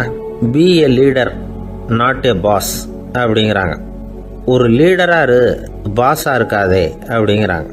சரி, அப்படின்னா லீடருக்கும் பாஸுக்கும் வித்தியாசம் உண்டா அப்படின்னு கேட்டால் இருக்குன்னு சொல்கிறாங்க. லீடருங்கிறவர் வேற, பாஸுங்கிறவர் வேற.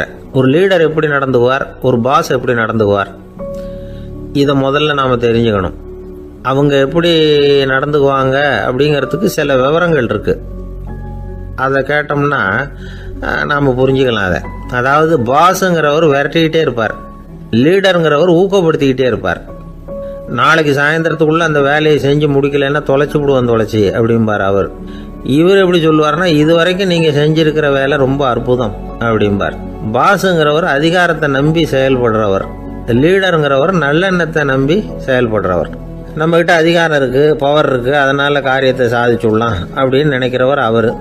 மற்றவங்க கிட்ட ஒரு நல்ல அபிப்பிராயத்தை சம்பாதிச்சுக்கிட்டு அது மூலமாக காரியங்களை சாதிக்கிறவர் இவர். பாஸுங்கிறவர் பயத்தை உண்டு பண்ணுவார், லீடருங்கிறவர் அன்பை பரவ செய்வார். அதை செய்யலைன்னா ஆடிட்டில் தகராறாயிடும், இது செய்யலைன்னா இன்க்ரிமெண்ட் கட் ஆகிடும், இப்படி ஏதாவது சொல்லி பயமுறுத்திக்கிட்டே இருப்பார் அவர். இவர் அப்படி இல்லை. உடம்பு இப்படி இருக்குது, வீட்டில் எல்லோரும் சௌக்கியமாக இருக்கிறாங்களா, ஆஃபீஸில் எல்லாம் வசதியாக இருக்குதா, நான் ஏதாவது உதவி செய்யணுமா அப்படின்னு அன்புக்கு முக்கியத்துவம் கொடுப்பார். பாஸுங்கிறவர் எதுக்கு எடுத்தாலும் நான் சொல்லிகிட்டு இருப்பார், லீடருங்கிறவர் நாமன்னு சொல்லிகிட்டு இருப்பார். பாஸுங்கிறவர் தப்புக்கு காரணம் யாருன்னு பார்ப்பார், லீடருங்கிறவர் தப்பு என்னன்னு பார்ப்பார். இதுதான் ரெண்டு பேருக்கு வித்தியாசம். The boss shows who is wrong, the leader shows what is wrong அப்படின்னு சொல்லுவாங்க. இந்த காரியம் எப்படி செய்யப்பட்டிருக்கு அப்படின்னு தெரிஞ்சுக்கிறவர் பாஸ். இந்த காரியத்தை எப்படி செய்யணும்னு செஞ்சு காட்டுறவர் லீடர். பாஸுங்கிறவர் பணியாளர்களை திட்டுவார், லீடர் மரியாதைக்குரியவராக நடத்துவார், அதுக்குரியவராக அவர் நடந்துக்குவார். செய்கிற வேலையை ஒரு சுமையாக நினைக்க வைக்கிறவர் பாஸ், செய்கிற வேலையை ஒரு சந்தோஷமாக ஆக்கிறவர் லீடர். ஒரு முதலாளியாக இருக்கிறவர் அல்லது ஒரு நிர்வாகியாக இருக்கிறவர் இது மாதிரியான நுணுக்கங்களையெல்லாம் தெரிஞ்சு வச்சுக்கிறது நல்லது. ஒரு பாஸ் இருக்கார், அவர் ஒரு நாள் ரொம்ப பெருமையாக தன்னோட ஆஃபீஸை பற்றி பேசிக்கிட்டு இருந்தார். எனக்கு கீழே 200 பேர் வேலை செய்கிறாங்க சார், நான் ஒரு கோடு கிழிச்சா அவங்க அதை தாண்டாத அளவுக்கு நான் நடந்துக்கிறேன் சார் அப்படின்னார் அவர். அது எப்படி முடியுது உங்களால் அப்படின்னு கேட்டோம். நான் கோடே கிழிக்கிறதில்ல சார் அப்படின்னார். ஒருத்தர் மனசில் நிம்மதி இல்லாமல் உட்காந்துருந்தார். என்ன சார் விஷயம் அப்படின்னு விசாரித்தேன். அகலக்கால் வச்சுட்டேன், அதுதான் அவதிப்படுறேன்னார். விவரமாக சொல்லுங்கன்னு. வீடு கட்டணும்னு ஆரம்பித்தேன், வேலை பாதியிலேயே நிற்கிது, கையில் பணம் இல்லை அப்படின்னார்.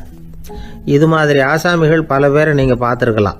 இவங்கெல்லாம் சுலபமாக மன அழுத்தத்துக்கு ஆளாயிடுறாங்க.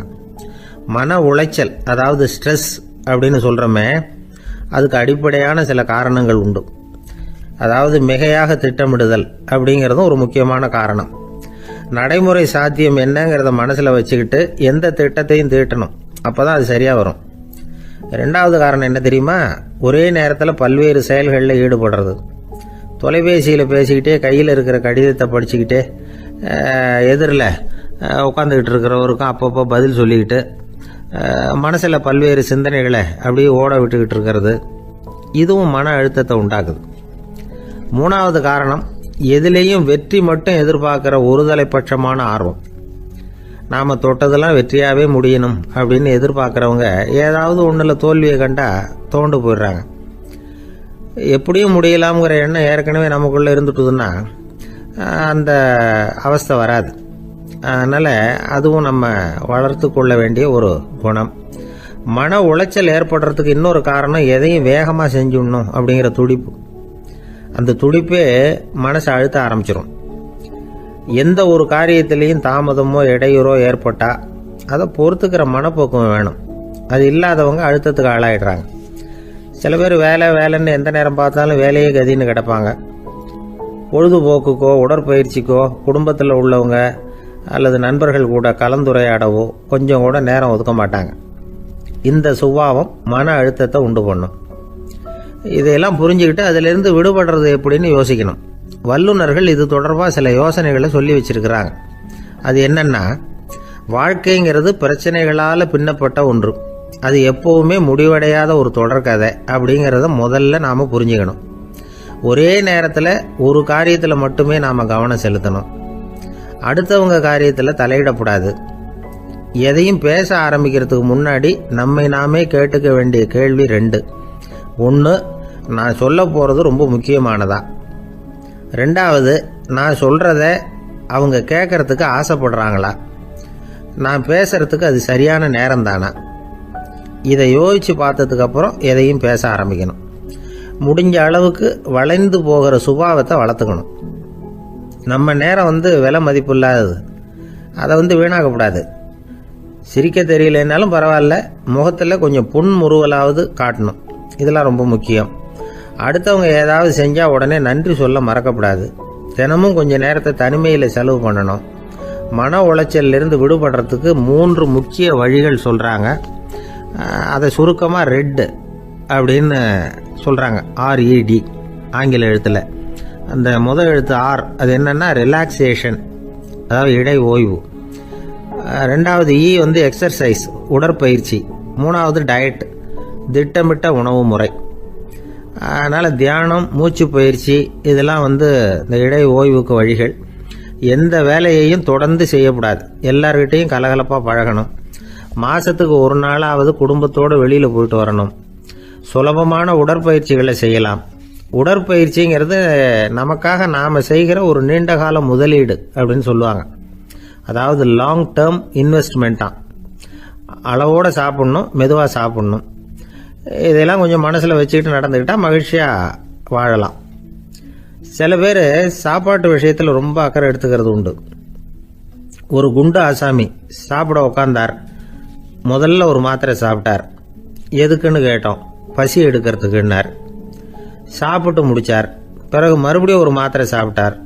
இது எதுக்குன்னு கேட்டோம். சாப்பிட்டது ஜீரணமாகறதுக்கு அப்படின்னார். என் நண்பர் ஒருத்தர் ஆழ்ந்த சிந்தனையில் இருந்தார். என்ன யோசனை பண்ணுறீங்கன்னு கேட்டேன். தலைவர் ஆகணும்னு பார்க்குறேன், அதுதான் என்ன வழின்னு யோசிச்சுக்கிட்டு இருக்கேன்னார். நான் கூட அது மாதிரி யோசித்து பார்த்தேன். அதுக்கப்புறம் அந்த யோசனையை கை விட்டுட்டேன் அப்படின்னோம். ஏன்னு கேட்டார். அதுக்கான தகுதிகள் நமக்கு இல்லைங்கிறது புரியுது. அது நமக்கு புரியறத விட நம்ம விட மற்றவங்களுக்கு நல்லா புரிஞ்சு போச்சு. அதனால் பேசாமல் கம்முன்னு இருந்துடுறது தான் நல்லது அப்படின்னோம். தலைவர் ஆகிறதுக்கு தகுதிகள் வேற உண்டோ அப்படின்னு கேட்டார். அவர் யதார்த்தமாக தான் கேட்குறார். நாங்கள் உடனே எங்ககிட்ட இருந்த ஒரு புத்தகத்தை எடுத்து அவர்கிட்ட கொடுத்தோம். படித்து பாருங்கன்னு. தலைவர் ஆகிறதுக்கு என்ன வழி அப்படிங்கிறத பற்றி அதில் போட்டிருக்கிறாங்க. முதல் வழி என்ன தெரியுமா? ஒரு 4 பேர் முன்னாடி இல்லைன்னா ஒரு கூட்டத்துக்கு முன்னாடி நீங்கள் பேச போகிறீங்க. அப்போ எப்படி ஆரம்பிக்கணும்னா, உண்மையான புகழ்ச்சி, நேர்மையான பாராட்டு இதோடு ஆரம்பிக்கணும். எடுத்ததுமே அது சரியில்லை இது சரியில்லைன்னு பேசிகிட்டு இருக்கக்கூடாது. மக்களை பார்த்து நீங்கள் தான் தப்பு பண்ணிவிட்டீங்க அப்படின்னு நேரடியாக சொல்லக்கூடாது. தவறு இருந்தாலும் அதை மறைமுகமாக ஏதாவது கதை சொல்லி அதிலிருந்து அவங்க புரிஞ்சுக்கிற மாதிரி செய்யணும். அடுத்தவங்க பண்ண தப்பு என்னன்னு அலசறதுக்கு முன்னாடி நீங்கள் பண்ணின தப்பு என்னங்கிறத பற்றியே பேசுங்க. எதுக்கும் நேரடியாக உத்தரவு போட்டுக்கிட்டு இருக்கக்கூடாது. இதை நீங்கள் செய்யணும் அப்படின்னு சொல்கிறதுக்கு பதிலாக நீங்கள் இப்படி செஞ்சால் எப்படி இருக்கும் அப்படின்னு கேள்வி மாதிரி கேட்கணுமா. இப்படி கேட்டால் அது உத்தரவு மாதிரி தெரியாதான். அடுத்தவங்க மரியாதையை காப்பாற்றுறது மாதிரி பேசணுமா. உங்கள் பேச்சு இன்னொருத்தரை அவமானப்படுத்துறது மாதிரி இருக்கக்கூடாதான். ஏன்டா இவங்கிட்ட போய் மாட்டிக்கிட்டோம்னு யாரும் நினச்சிடக்கூடாது. ஒவ்வொரு சின்ன வளர்ச்சியையும் பாராட்டணும். வெற்றி சாதாரணமாக இருந்தாலும் பாராட்டாமல் இருந்துடக்கூடாது. பாராட்டும் பொழுது தாராளமாக இருக்கணும். குறை சொல்லும் பொழுது கவனமாக இருக்கணும். வாய்க்கு வந்தபடி பேசிவிட்டா அதுக்கப்புறம் வகையாக மாட்டிக்கிட்டு முழிக்க வேண்டியிருக்கும். நீங்கள் பேசுறது இன்னொருத்தருக்கு ஒரு கௌரவத்தையும் மரியாதையும் உண்டு பண்ணுறது மாதிரி இருக்கணும்.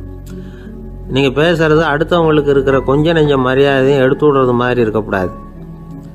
உங்கள் பேச்சை கேட்டால் கேட்குறவங்களுக்கு ஒரு ஊக்கம் வரணும், உற்சாகம் வரணும். தவறு எதுவாக இருந்தாலும் அதை சுலபமாக திருத்திக்கலாம், சரி பண்ணிக்கலாங்கிறது மாதிரி இருக்கணும் உங்கள் பேச்சு. அடுத்தவங்களை சந்தோஷப்படுத்துங்க. உங்கள் யோசனையை கேட்டு நடந்துக்கிறதுனால அந்த சந்தோஷம் அவங்களுக்கு கிடைக்கணும். இந்த தகுதியெல்லாம் உங்ககிட்ட இருந்தால் நீங்கள் ஒரு சிறந்த தலைவராகலாம் அப்படின்னு அந்த புஸ்தகத்தில் போட்டிருக்கு.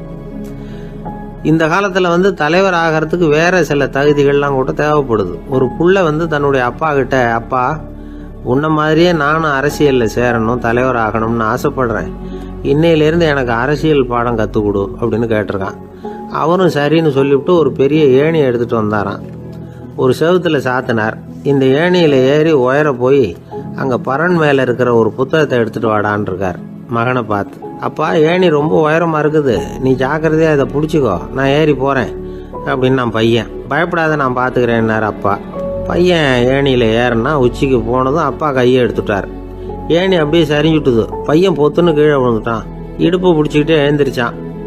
என்னப்பா இது, இப்படி என்னை ஏற விட்டுட்டு கையை விட்டுட்டியே, இப்படி கை விடலாமா அப்படின்னு கத்தியிருக்கான். அப்பா நிதானமாக சொன்னாராம், அவசரப்படாதேப்பா, அரசியலில் இதுதான் முதல் பாடம், பெத்த அப்பனா இருந்தாலும் அவனை நம்பாதே அப்படின்னு உபதேசம் பண்ண ஆரம்பிச்சாராம். என்னுடைய நீண்டகால நண்பர் ஒருத்தர் வருஷம் தவறாமல் திருநள்ளாறு அப்படிங்கிற திருத்தலத்துக்கு போயிட்டு வர்றது வழக்கம். அங்கே என்ன சார் விசேஷம்னு கேட்கறது உண்டு. என்ன இப்படி கேட்குறீங்க, சனி பகவான் நலன் விருப்பப்படி அங்கே தானே எழுந்தருளி இருக்கிறார், அவரை போய் பார்த்து ஒரு கும்பிடு போட்டுட்டு வந்தா நம்ம பிடிச்சிருக்கிற சனியெல்லாம் விலகும் அப்படிம்பார். சத்தம் போட்டு சொல்லாதீங்க சார், வீட்டில் வேற யார் காதிலையாவது இது விழுந்துற போது அப்படின்னு சொல்கிறது உண்டு வர்றவங்க. இப்போது நான் சொல்கிறதுல உள்ள நியாயத்தை புரிஞ்சுக்கிட்டு அவரும் கொஞ்சம் எச்சரிக்கை உணர்வோட நமக்கு நன்றி சொல்லுவார்னு வச்சுங்களேன். அதாவது பார்வை மூலமாகவே. அந்த நண்பருக்கு ஆன்மீக விஷயங்களில் அதிக ஈடுபாடு உண்டு. அப்பப்போ சில புராண கதைகளை எல்லாம் சொல்கிறது உண்டு. ரொம்ப சுவாரஸ்யமாக இருக்கும். எப்போவுமே புராண விஷயங்களையெல்லாம் அறிவியலுங்கிற தராசில் வச்சு எடை போட்டுட்டு இருக்கக்கூடாது. அப்படி பார்த்தா அதெல்லாம் நம்ப முடியாத வெறும் கற்பனைகளாக தோணும், மூட நம்பிக்கைகளாகவும் தெரியும். புராணங்களை புராணங்களாகவே புரிஞ்சுக்கிறவங்களுக்கு அதெல்லாம் அர்த்தமுள்ள செய்திகளை உள்ளடக்கி இருக்கிறதாக தெரியும். அந்த வகையில தான் இந்த நண்பரும் நிறைய செய்திகளை சொல்றது உண்டு. சனியை போல கொடுக்கிறவனும் இல்லை, சனியை போல கெடுக்கிறவனும் இல்லை அப்படின்னு சோதிடர்கள் சொல்லுவாங்க. நாம ஏதாவது ஒரு வம்புல மாட்டிக்கிட்டா பிடிச்சது சனி அப்படிங்கிறோம். ராவணன் எப்பேற்பட்ட வீரன், அவனே சனி பார்வைப்பட்டது தானே சங்கடப்பட ஆரம்பிச்சான் அப்படின்னார் நண்பர்.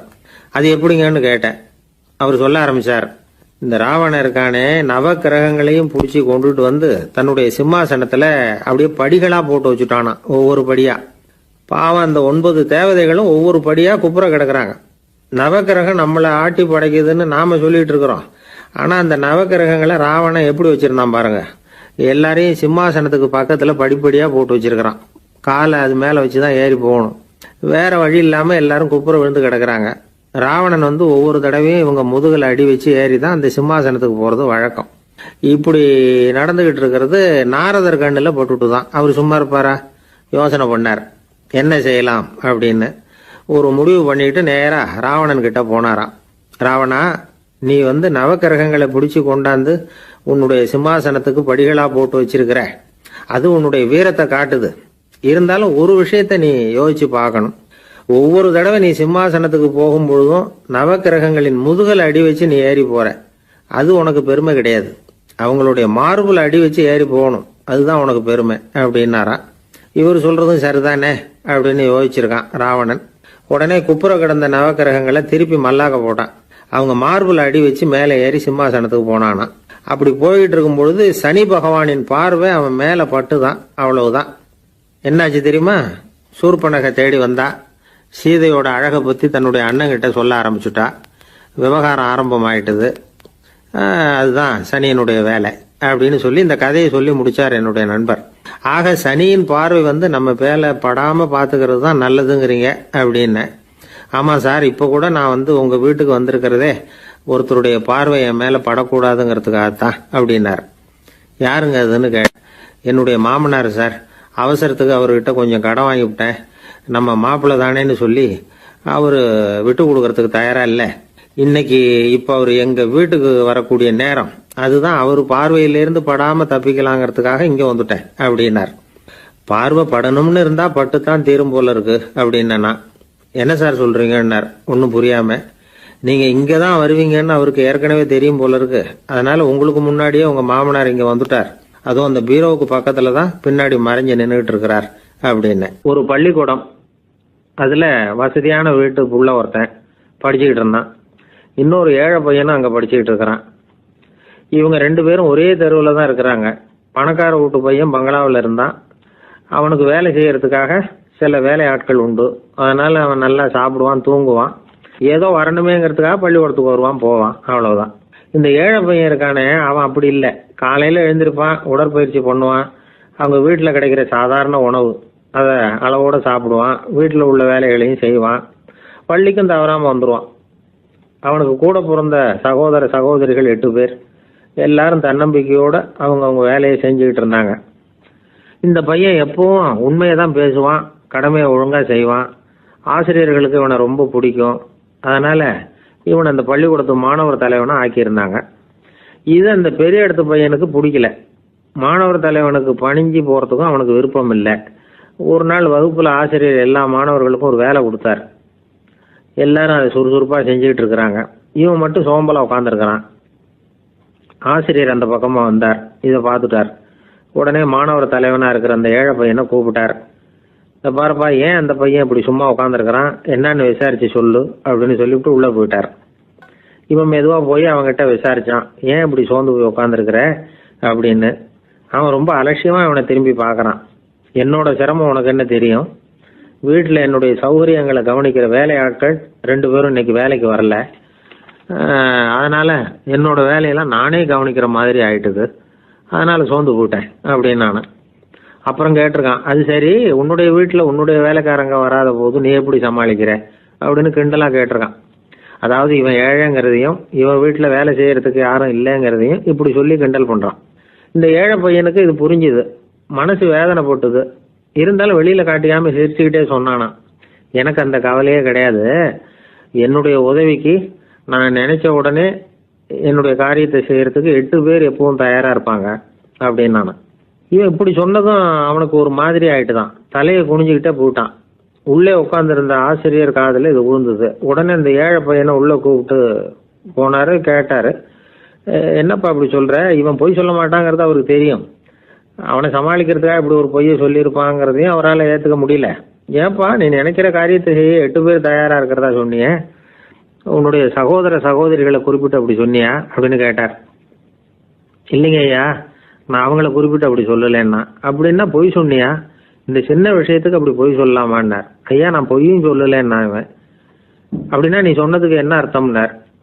இப்போ அந்த பையன் சொல்றான், ஐயா, நான் நினைக்கிறத செய்து முடிக்க என் கூட இருக்கிற அந்த 8 பேர் யாருன்னா 2 காலு, 2 கை, வாய், மூக்கு, கண்ணு, காது, ஆக மொத்தம் 8.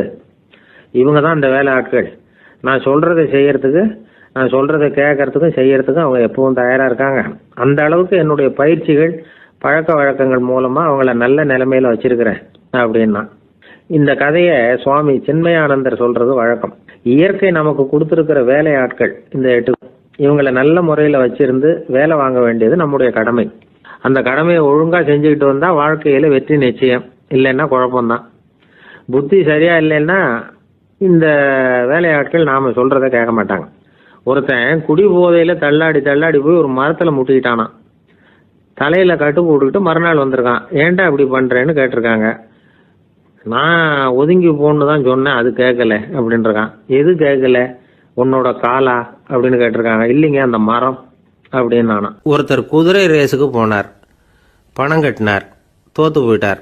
மறுபடியும் போனார், பணம் கட்டினார், தோற்று போனார். அடுத்த தடவையும் பணம் கட்ட போனப்போ அவரை தடுத்து கேட்டோம், ஏன் சார் ஏற்கனவே விட்டது போதாதா, இன்னமும் இருக்கிறத விடணுமா அப்படின்னு கேட்டோம்.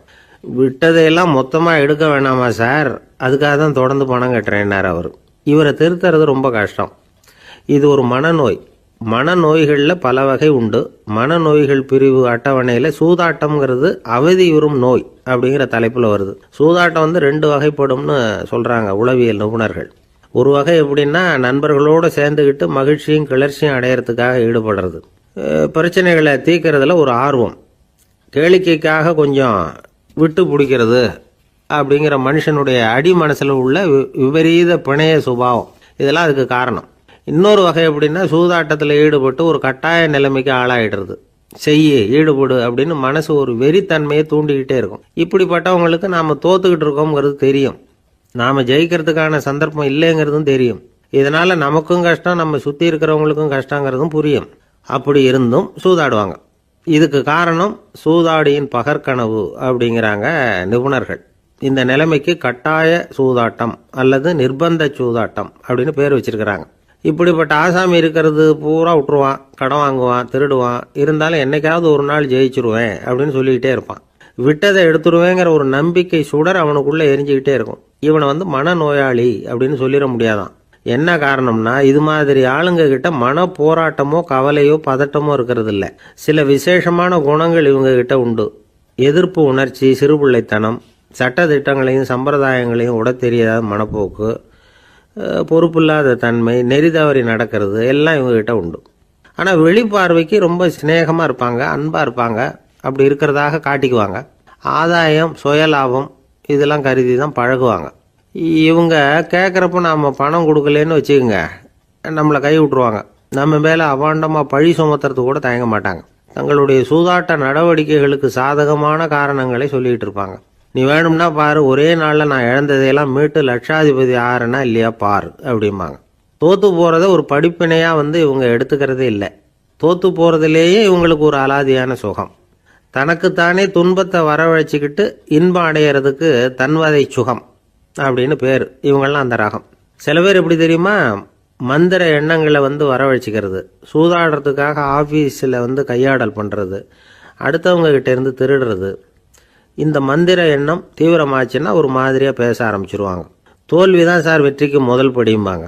தன்னால் பகடக்காய்களையும் குதிரை ஓட்டிகளையும், அதாவது இந்த ஜாக்கிகள், அதெல்லாம் கட்டுப்படுத்த முடியுங்கிற பித்து நிலைக்கு இவங்கெல்லாம் தள்ளப்பட்டுருவாங்க.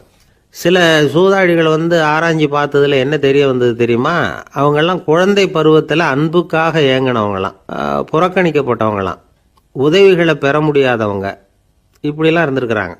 இவங்க வளர வளர மற்றவங்க சௌகரியம் பற்றி அக்கறை இல்லாதவங்களாக ஆயிடுறாங்க. அதிர்ஷ்ட தேவதை தன்னோட இருக்கிறாங்க அப்படிங்கிற அசையாத நம்பிக்கை இவங்களுக்கு. இவங்களை திருத்துறது ரொம்ப கஷ்டம். அதனால் பந்தயம், சூதாட்டம் இது மாதிரியான விஷயங்களை விட்டு விலகியே இருக்கிறது தான் நமக்கு நல்லது. ஒரு ஆள் சொன்னான், என்னுடைய குதிரை வேகமாக ஓடுறதுக்கு என்ன வழி அப்படின்னு கால்நடை மருத்துவர்கிட்ட யோசனை கேட்டேன். அவர் ஒரு பாட்டில் நிறைய மாத்திரைகளை கொடுத்து தினம் 2 மாத்திரை வீதமாக கொடுக்க சொன்னார். முதல் நாள் 2 மாத்திரையை கொடுத்துட்டு அது மேலே ஏறி உட்கார்றதுக்கு போனேன். அவ்வளவுதான். அதுக்குள்ளே அது அம்பு மாதிரி பாஞ்சு ஓடி போச்சு. நான் இன்னும் உட்காரவே இல்லை, அதுக்குள்ளே பாஞ்சு ஓடி போச்சு அப்படின்னா. அடடா, அப்புறம் நீங்கள் என்ன பண்ணீங்க அப்படின்னு கேட்டாங்க. என்ன பண்ணுறது, மீதி மாத்திரை பூராவே நான் முழுங்கி விட்டு அதுக்கப்புறம் துரத்தி பிடிச்சி அது மேலே ஏறி உட்காந்தேன் அப்படின்னா அவன். பொங்கல் திருநாள்னா இது ஏதோ அறுவடை திருநாள் அப்படின்னு சொல்லுவோம். அதாவது வருஷம் பூரா நாம் பாடுபட்டு அதனுடைய பலனை அனுபவிக்கிற நாள் அப்படிங்கிறது நாம் சொல்லிகிட்டு இருக்கிறது. இது முக்கியமாக இது ஒரு நன்றி அறிவிப்பு நாள் அப்படின்னு சொல்லுவாங்க. இன்றைக்கி நிறைய நன்றி அறிவிப்பு கூட்டம்லாம் நடந்துக்கிட்டு இருக்குல்ல, அது மாதிரி விவசாயிகள் நடத்துகிற ஒரு நன்றி அறிவிப்பு விழா இது. யாருக்கு நன்றி சொல்கிறாங்கன்னா ஆதவனுக்கு. அதாவது சூரியன் இல்லைன்னா விவசாயம் இல்லை. அதனால் ஆதவனுக்கு நன்றி செலுத்துகிற நாளாக இந்த பொங்கல் திருநாளை நாம் கொண்டாடுறோம். அதாவது இந்த பொங்கலில் விவசாயிகள்கிட்டேருந்து நிறைய பண்புகளை நாம் தெரிஞ்சுக்க வேண்டிய நாள் இது. விவசாயிகள் அவங்க விவசாயம் முன்னேறி இருக்கிற அளவுக்கு விவசாயிகளுடைய வாழ்க்கை தரம் முன்னேறலை. அந்த அளவுக்கு அவர்கள் நாட்டுக்காக உழைச்சிக்கிட்டு இருக்கிறாங்க. அந்த காலத்திலே அதை பற்றி ஒரு கதை சொல்கிறது உண்டு. ஒரு வயசான ஆள் நிலத்தில் ஏறு உழுதுகிட்டு இருந்தாராம். கிழிஞ்சு போன ஒரு சின்ன துண்டை தான் இடுப்பில் கட்டியிருந்தாராம். தலையில் ஒரு கந்தலை சுற்றி இருந்தார். உடம்பு பூரா சேரு, ரொம்ப ஏழை. ஏறு ஓட்டிகிட்டு இருக்கிறவர் வேறு எப்படி இருப்பார்? இருந்தாலும் அந்த ஆள் ரொம்ப ஜாலியாக பாட்டு பாடிக்கிட்டே ஏறு உழுதுகிட்டு இருந்தாராம். உடம்புல தான் அவர் ஏழையை தவிர மனசில் ஒரு ஏழையாக தெரியல. அந்த சமயத்தில் அந்த நாட்டு ராஜா அந்த பக்கமாக குதிரை மேலே வந்தாராம். வேட்டைக்கு போயிட்டு பரிவாரங்களோடு திரும்பி வந்துக்கிட்டு இருக்கிறார். ரொம்ப செல்வ செழிப்பில் இருக்கிற ராஜா அவர் இந்த வயசான விவசாயியை பார்த்துருக்கார். இந்த ஆள் ரொம்பவும் ஏழைங்கிறது அவர் பார்த்தாவே பளிச்சுன்னு தெரியுது. கட்டிக்கிறதுக்கு நல்ல துணி இல்லை, உடம்போ இழைச்சி போயிருக்குது, வயிறு முதுகில் போய் ஒட்டிக்கிட்டு இருக்கு, கண்ணு குழி விழுந்து போயிருக்குது. ஆனாலும் முகத்தை பார்த்தா சந்தோஷமாக இருக்கிற மாதிரி இருக்குது. இவ்வளோ உற்சாகமாக பாடிக்கிட்டு இருக்கிறாரே அப்படின்னு ஆச்சரியமாக நினச்சி பார்த்தார் அந்த ராஜா. சரி, அவர்கிட்ட கொஞ்சம் பேச்சு கொடுத்து பார்க்கலாம் அப்படின்னு முடிவு பண்ணார். ஐயா பெரியவரே, இப்படி கொஞ்சம் வர முடியுமான்னாராம். பொழுது போகிறதுக்குள்ளே நான் இந்த வயல் பூரா உழவு ஓட்டி ஆகணும், அதனால் பேசுகிறதுக்கு நேரம் இல்லை அப்படின்னாராம் அந்த பெரியவர். என்ன அவ்வளவு அவசரமாக? மீதி இருந்தால் நாளைக்கு உழுதக்கூடாதா? அது சரி, உனக்கு எத்தனை ஏக்கர் நிலம் இருக்குது அப்படின்னு விசாரிச்சிருக்கார் ராஜா. எனக்குன்னு சொந்தமாக உள்ளங்கை அளவு கூட நிலம் கிடையாது. இது எங்கள் முதலாளியோட நிலம். இதை பூராவும் உழுது முடித்தாதான் அவர் கூலி கொடுப்பார். நான் கூலிக்கு உழுதுகிட்டு இருக்கிறேன். உங்ககிட்ட பேசிக்கிட்டு இருந்தால் அவருக்கு துரோகம் பண்ணது மாதிரி ஆகிடும் அப்படின்னாராம். ராஜா குதிரையை விட்டு கீழே இறங்கினார். வரப்பில் நடந்து அந்த பெரியவர்கிட்டே போனாராம். சரி, ஒரு நாள் பூரா உழுதா உனக்கு எவ்வளவு கூலின்னு கேட்டிருக்கார். 8 அணா கூலி கிடைக்கும்னாராம் அவர். இது ரொம்ப காலத்துக்கு முன்னாடி நடந்த ஒரு சம்பவங்கிறதுனால அப்போ 8 அணா கூலிங்கிறது ரொம்ப பெருசு. இருந்தாலும் அதுவும் அந்த ராஜாவுக்கு பெரிய கூலியாக தெரியல. இவ்வளவு தானா, இதை வச்சுக்கிட்டு நீ எப்படி காலம் தள்ளுற அப்படின்னாராம். ஒன்றும் கவலை இல்லை அப்படின்னாராம் அவர். ராஜாவுக்கு ரொம்ப ஆச்சரியமாக போச்சு. 8 அணா கூலி வாங்குற இந்த ஆள் கவலை இல்லாமல் இருக்கிறார், ஏராளமான வசதியோடு இருக்கிறன்னா கவலை இல்லாமல் வாழ முடியலையே அப்படின்னு நினச்சி பார்த்துருக்கார். அது சரி, 8 அணாவில் எப்படி குடும்பம் நடத்துகிற அப்படின்னு கேட்டாராம். எனக்கு கிடைக்கிற 8 அணாவில் 2 அணா குடும்பத்துக்கு செலவழிக்கிறேன், 2 அணா பழைய கடனுக்கு கொடுக்குறேன், 2 அணா தர்மம் செய்கிறேன், 2 அணா வட்டிக்கு கொடுக்குறேன், ஒரு குறையும் இல்லைன்னாராம். ராஜாவுக்கு ஒன்றும் புரியல. எனக்கு ஒன்றும் புரியலேன்னு இருக்கார். ஐயா, எனக்கும் என் மனைவிக்கும் 2 அணா செலவாகுது.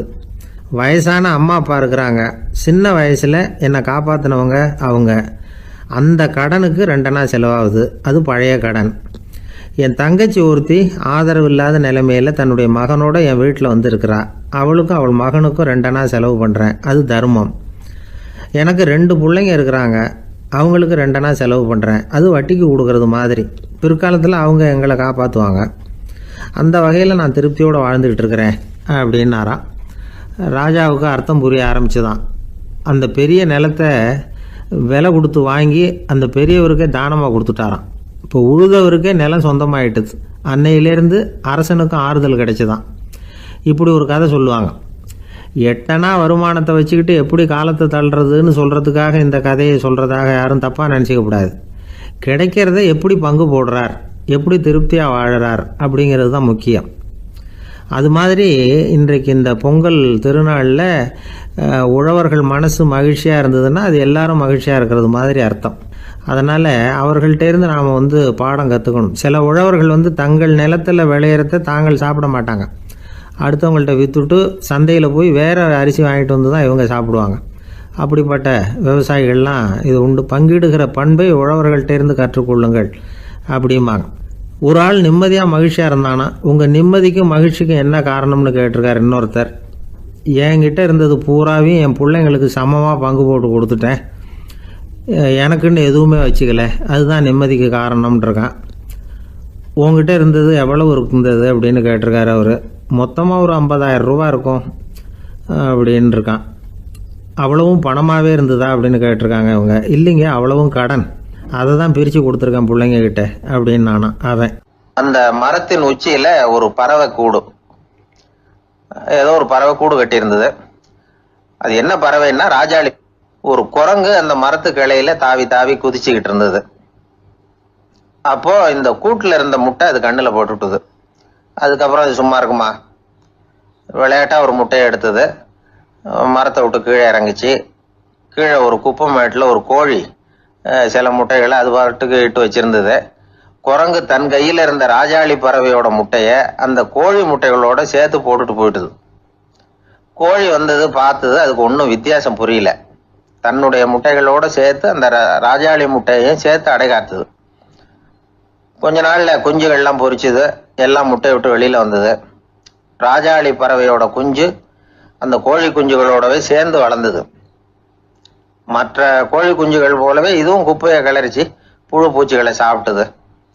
காக்கைகள் தாக்கிறதுக்கு வந்ததுன்னா மற்ற கோழி குஞ்சுகள் மாதிரியே இதுவும் பயந்து போய் தாய் கோழியின் சிறகுகளுக்கு உள்ள வந்து ஒளிஞ்சுக்கும். இப்படியே கொஞ்ச காலம் போச்சு. குஞ்சுகள்லாம் வளர்ந்து பெருசாயிட்டுது.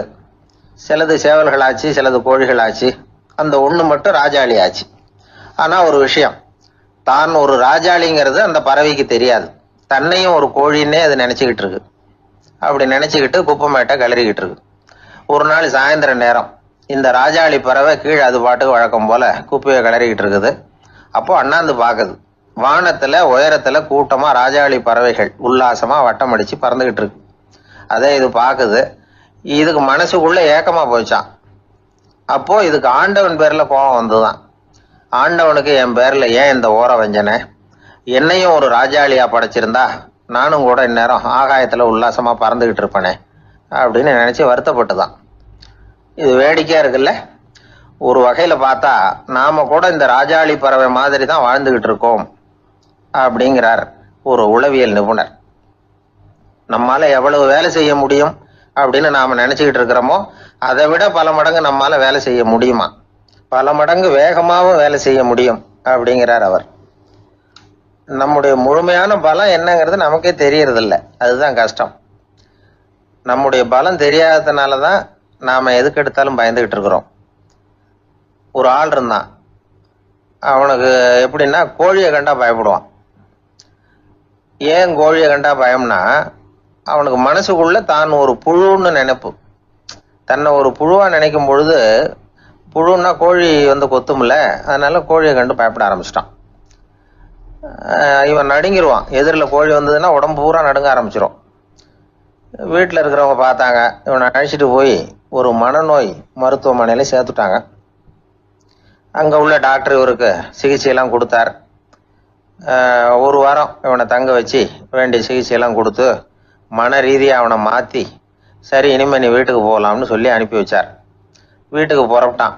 அப்போ சொன்னார், இதை பாருப்பா, நீ வீட்டுக்கு போகலாம், நேராக வீட்டுக்கு போ, நல்லா ஞாபகம் வச்சுக்கோ, இனிமே வந்து நீ ஒரு புழு கிடையாது, மனுஷன், தைரியமா புறப்படு, போயிட்டு வா அப்படின்னு சொல்லி வழி அனுப்பி வச்சார். சரிங்க டாக்டர்னு சொல்லிவிட்டு இவன் புறப்பட்டு போனான். பாதி வழி போயிருப்பான்.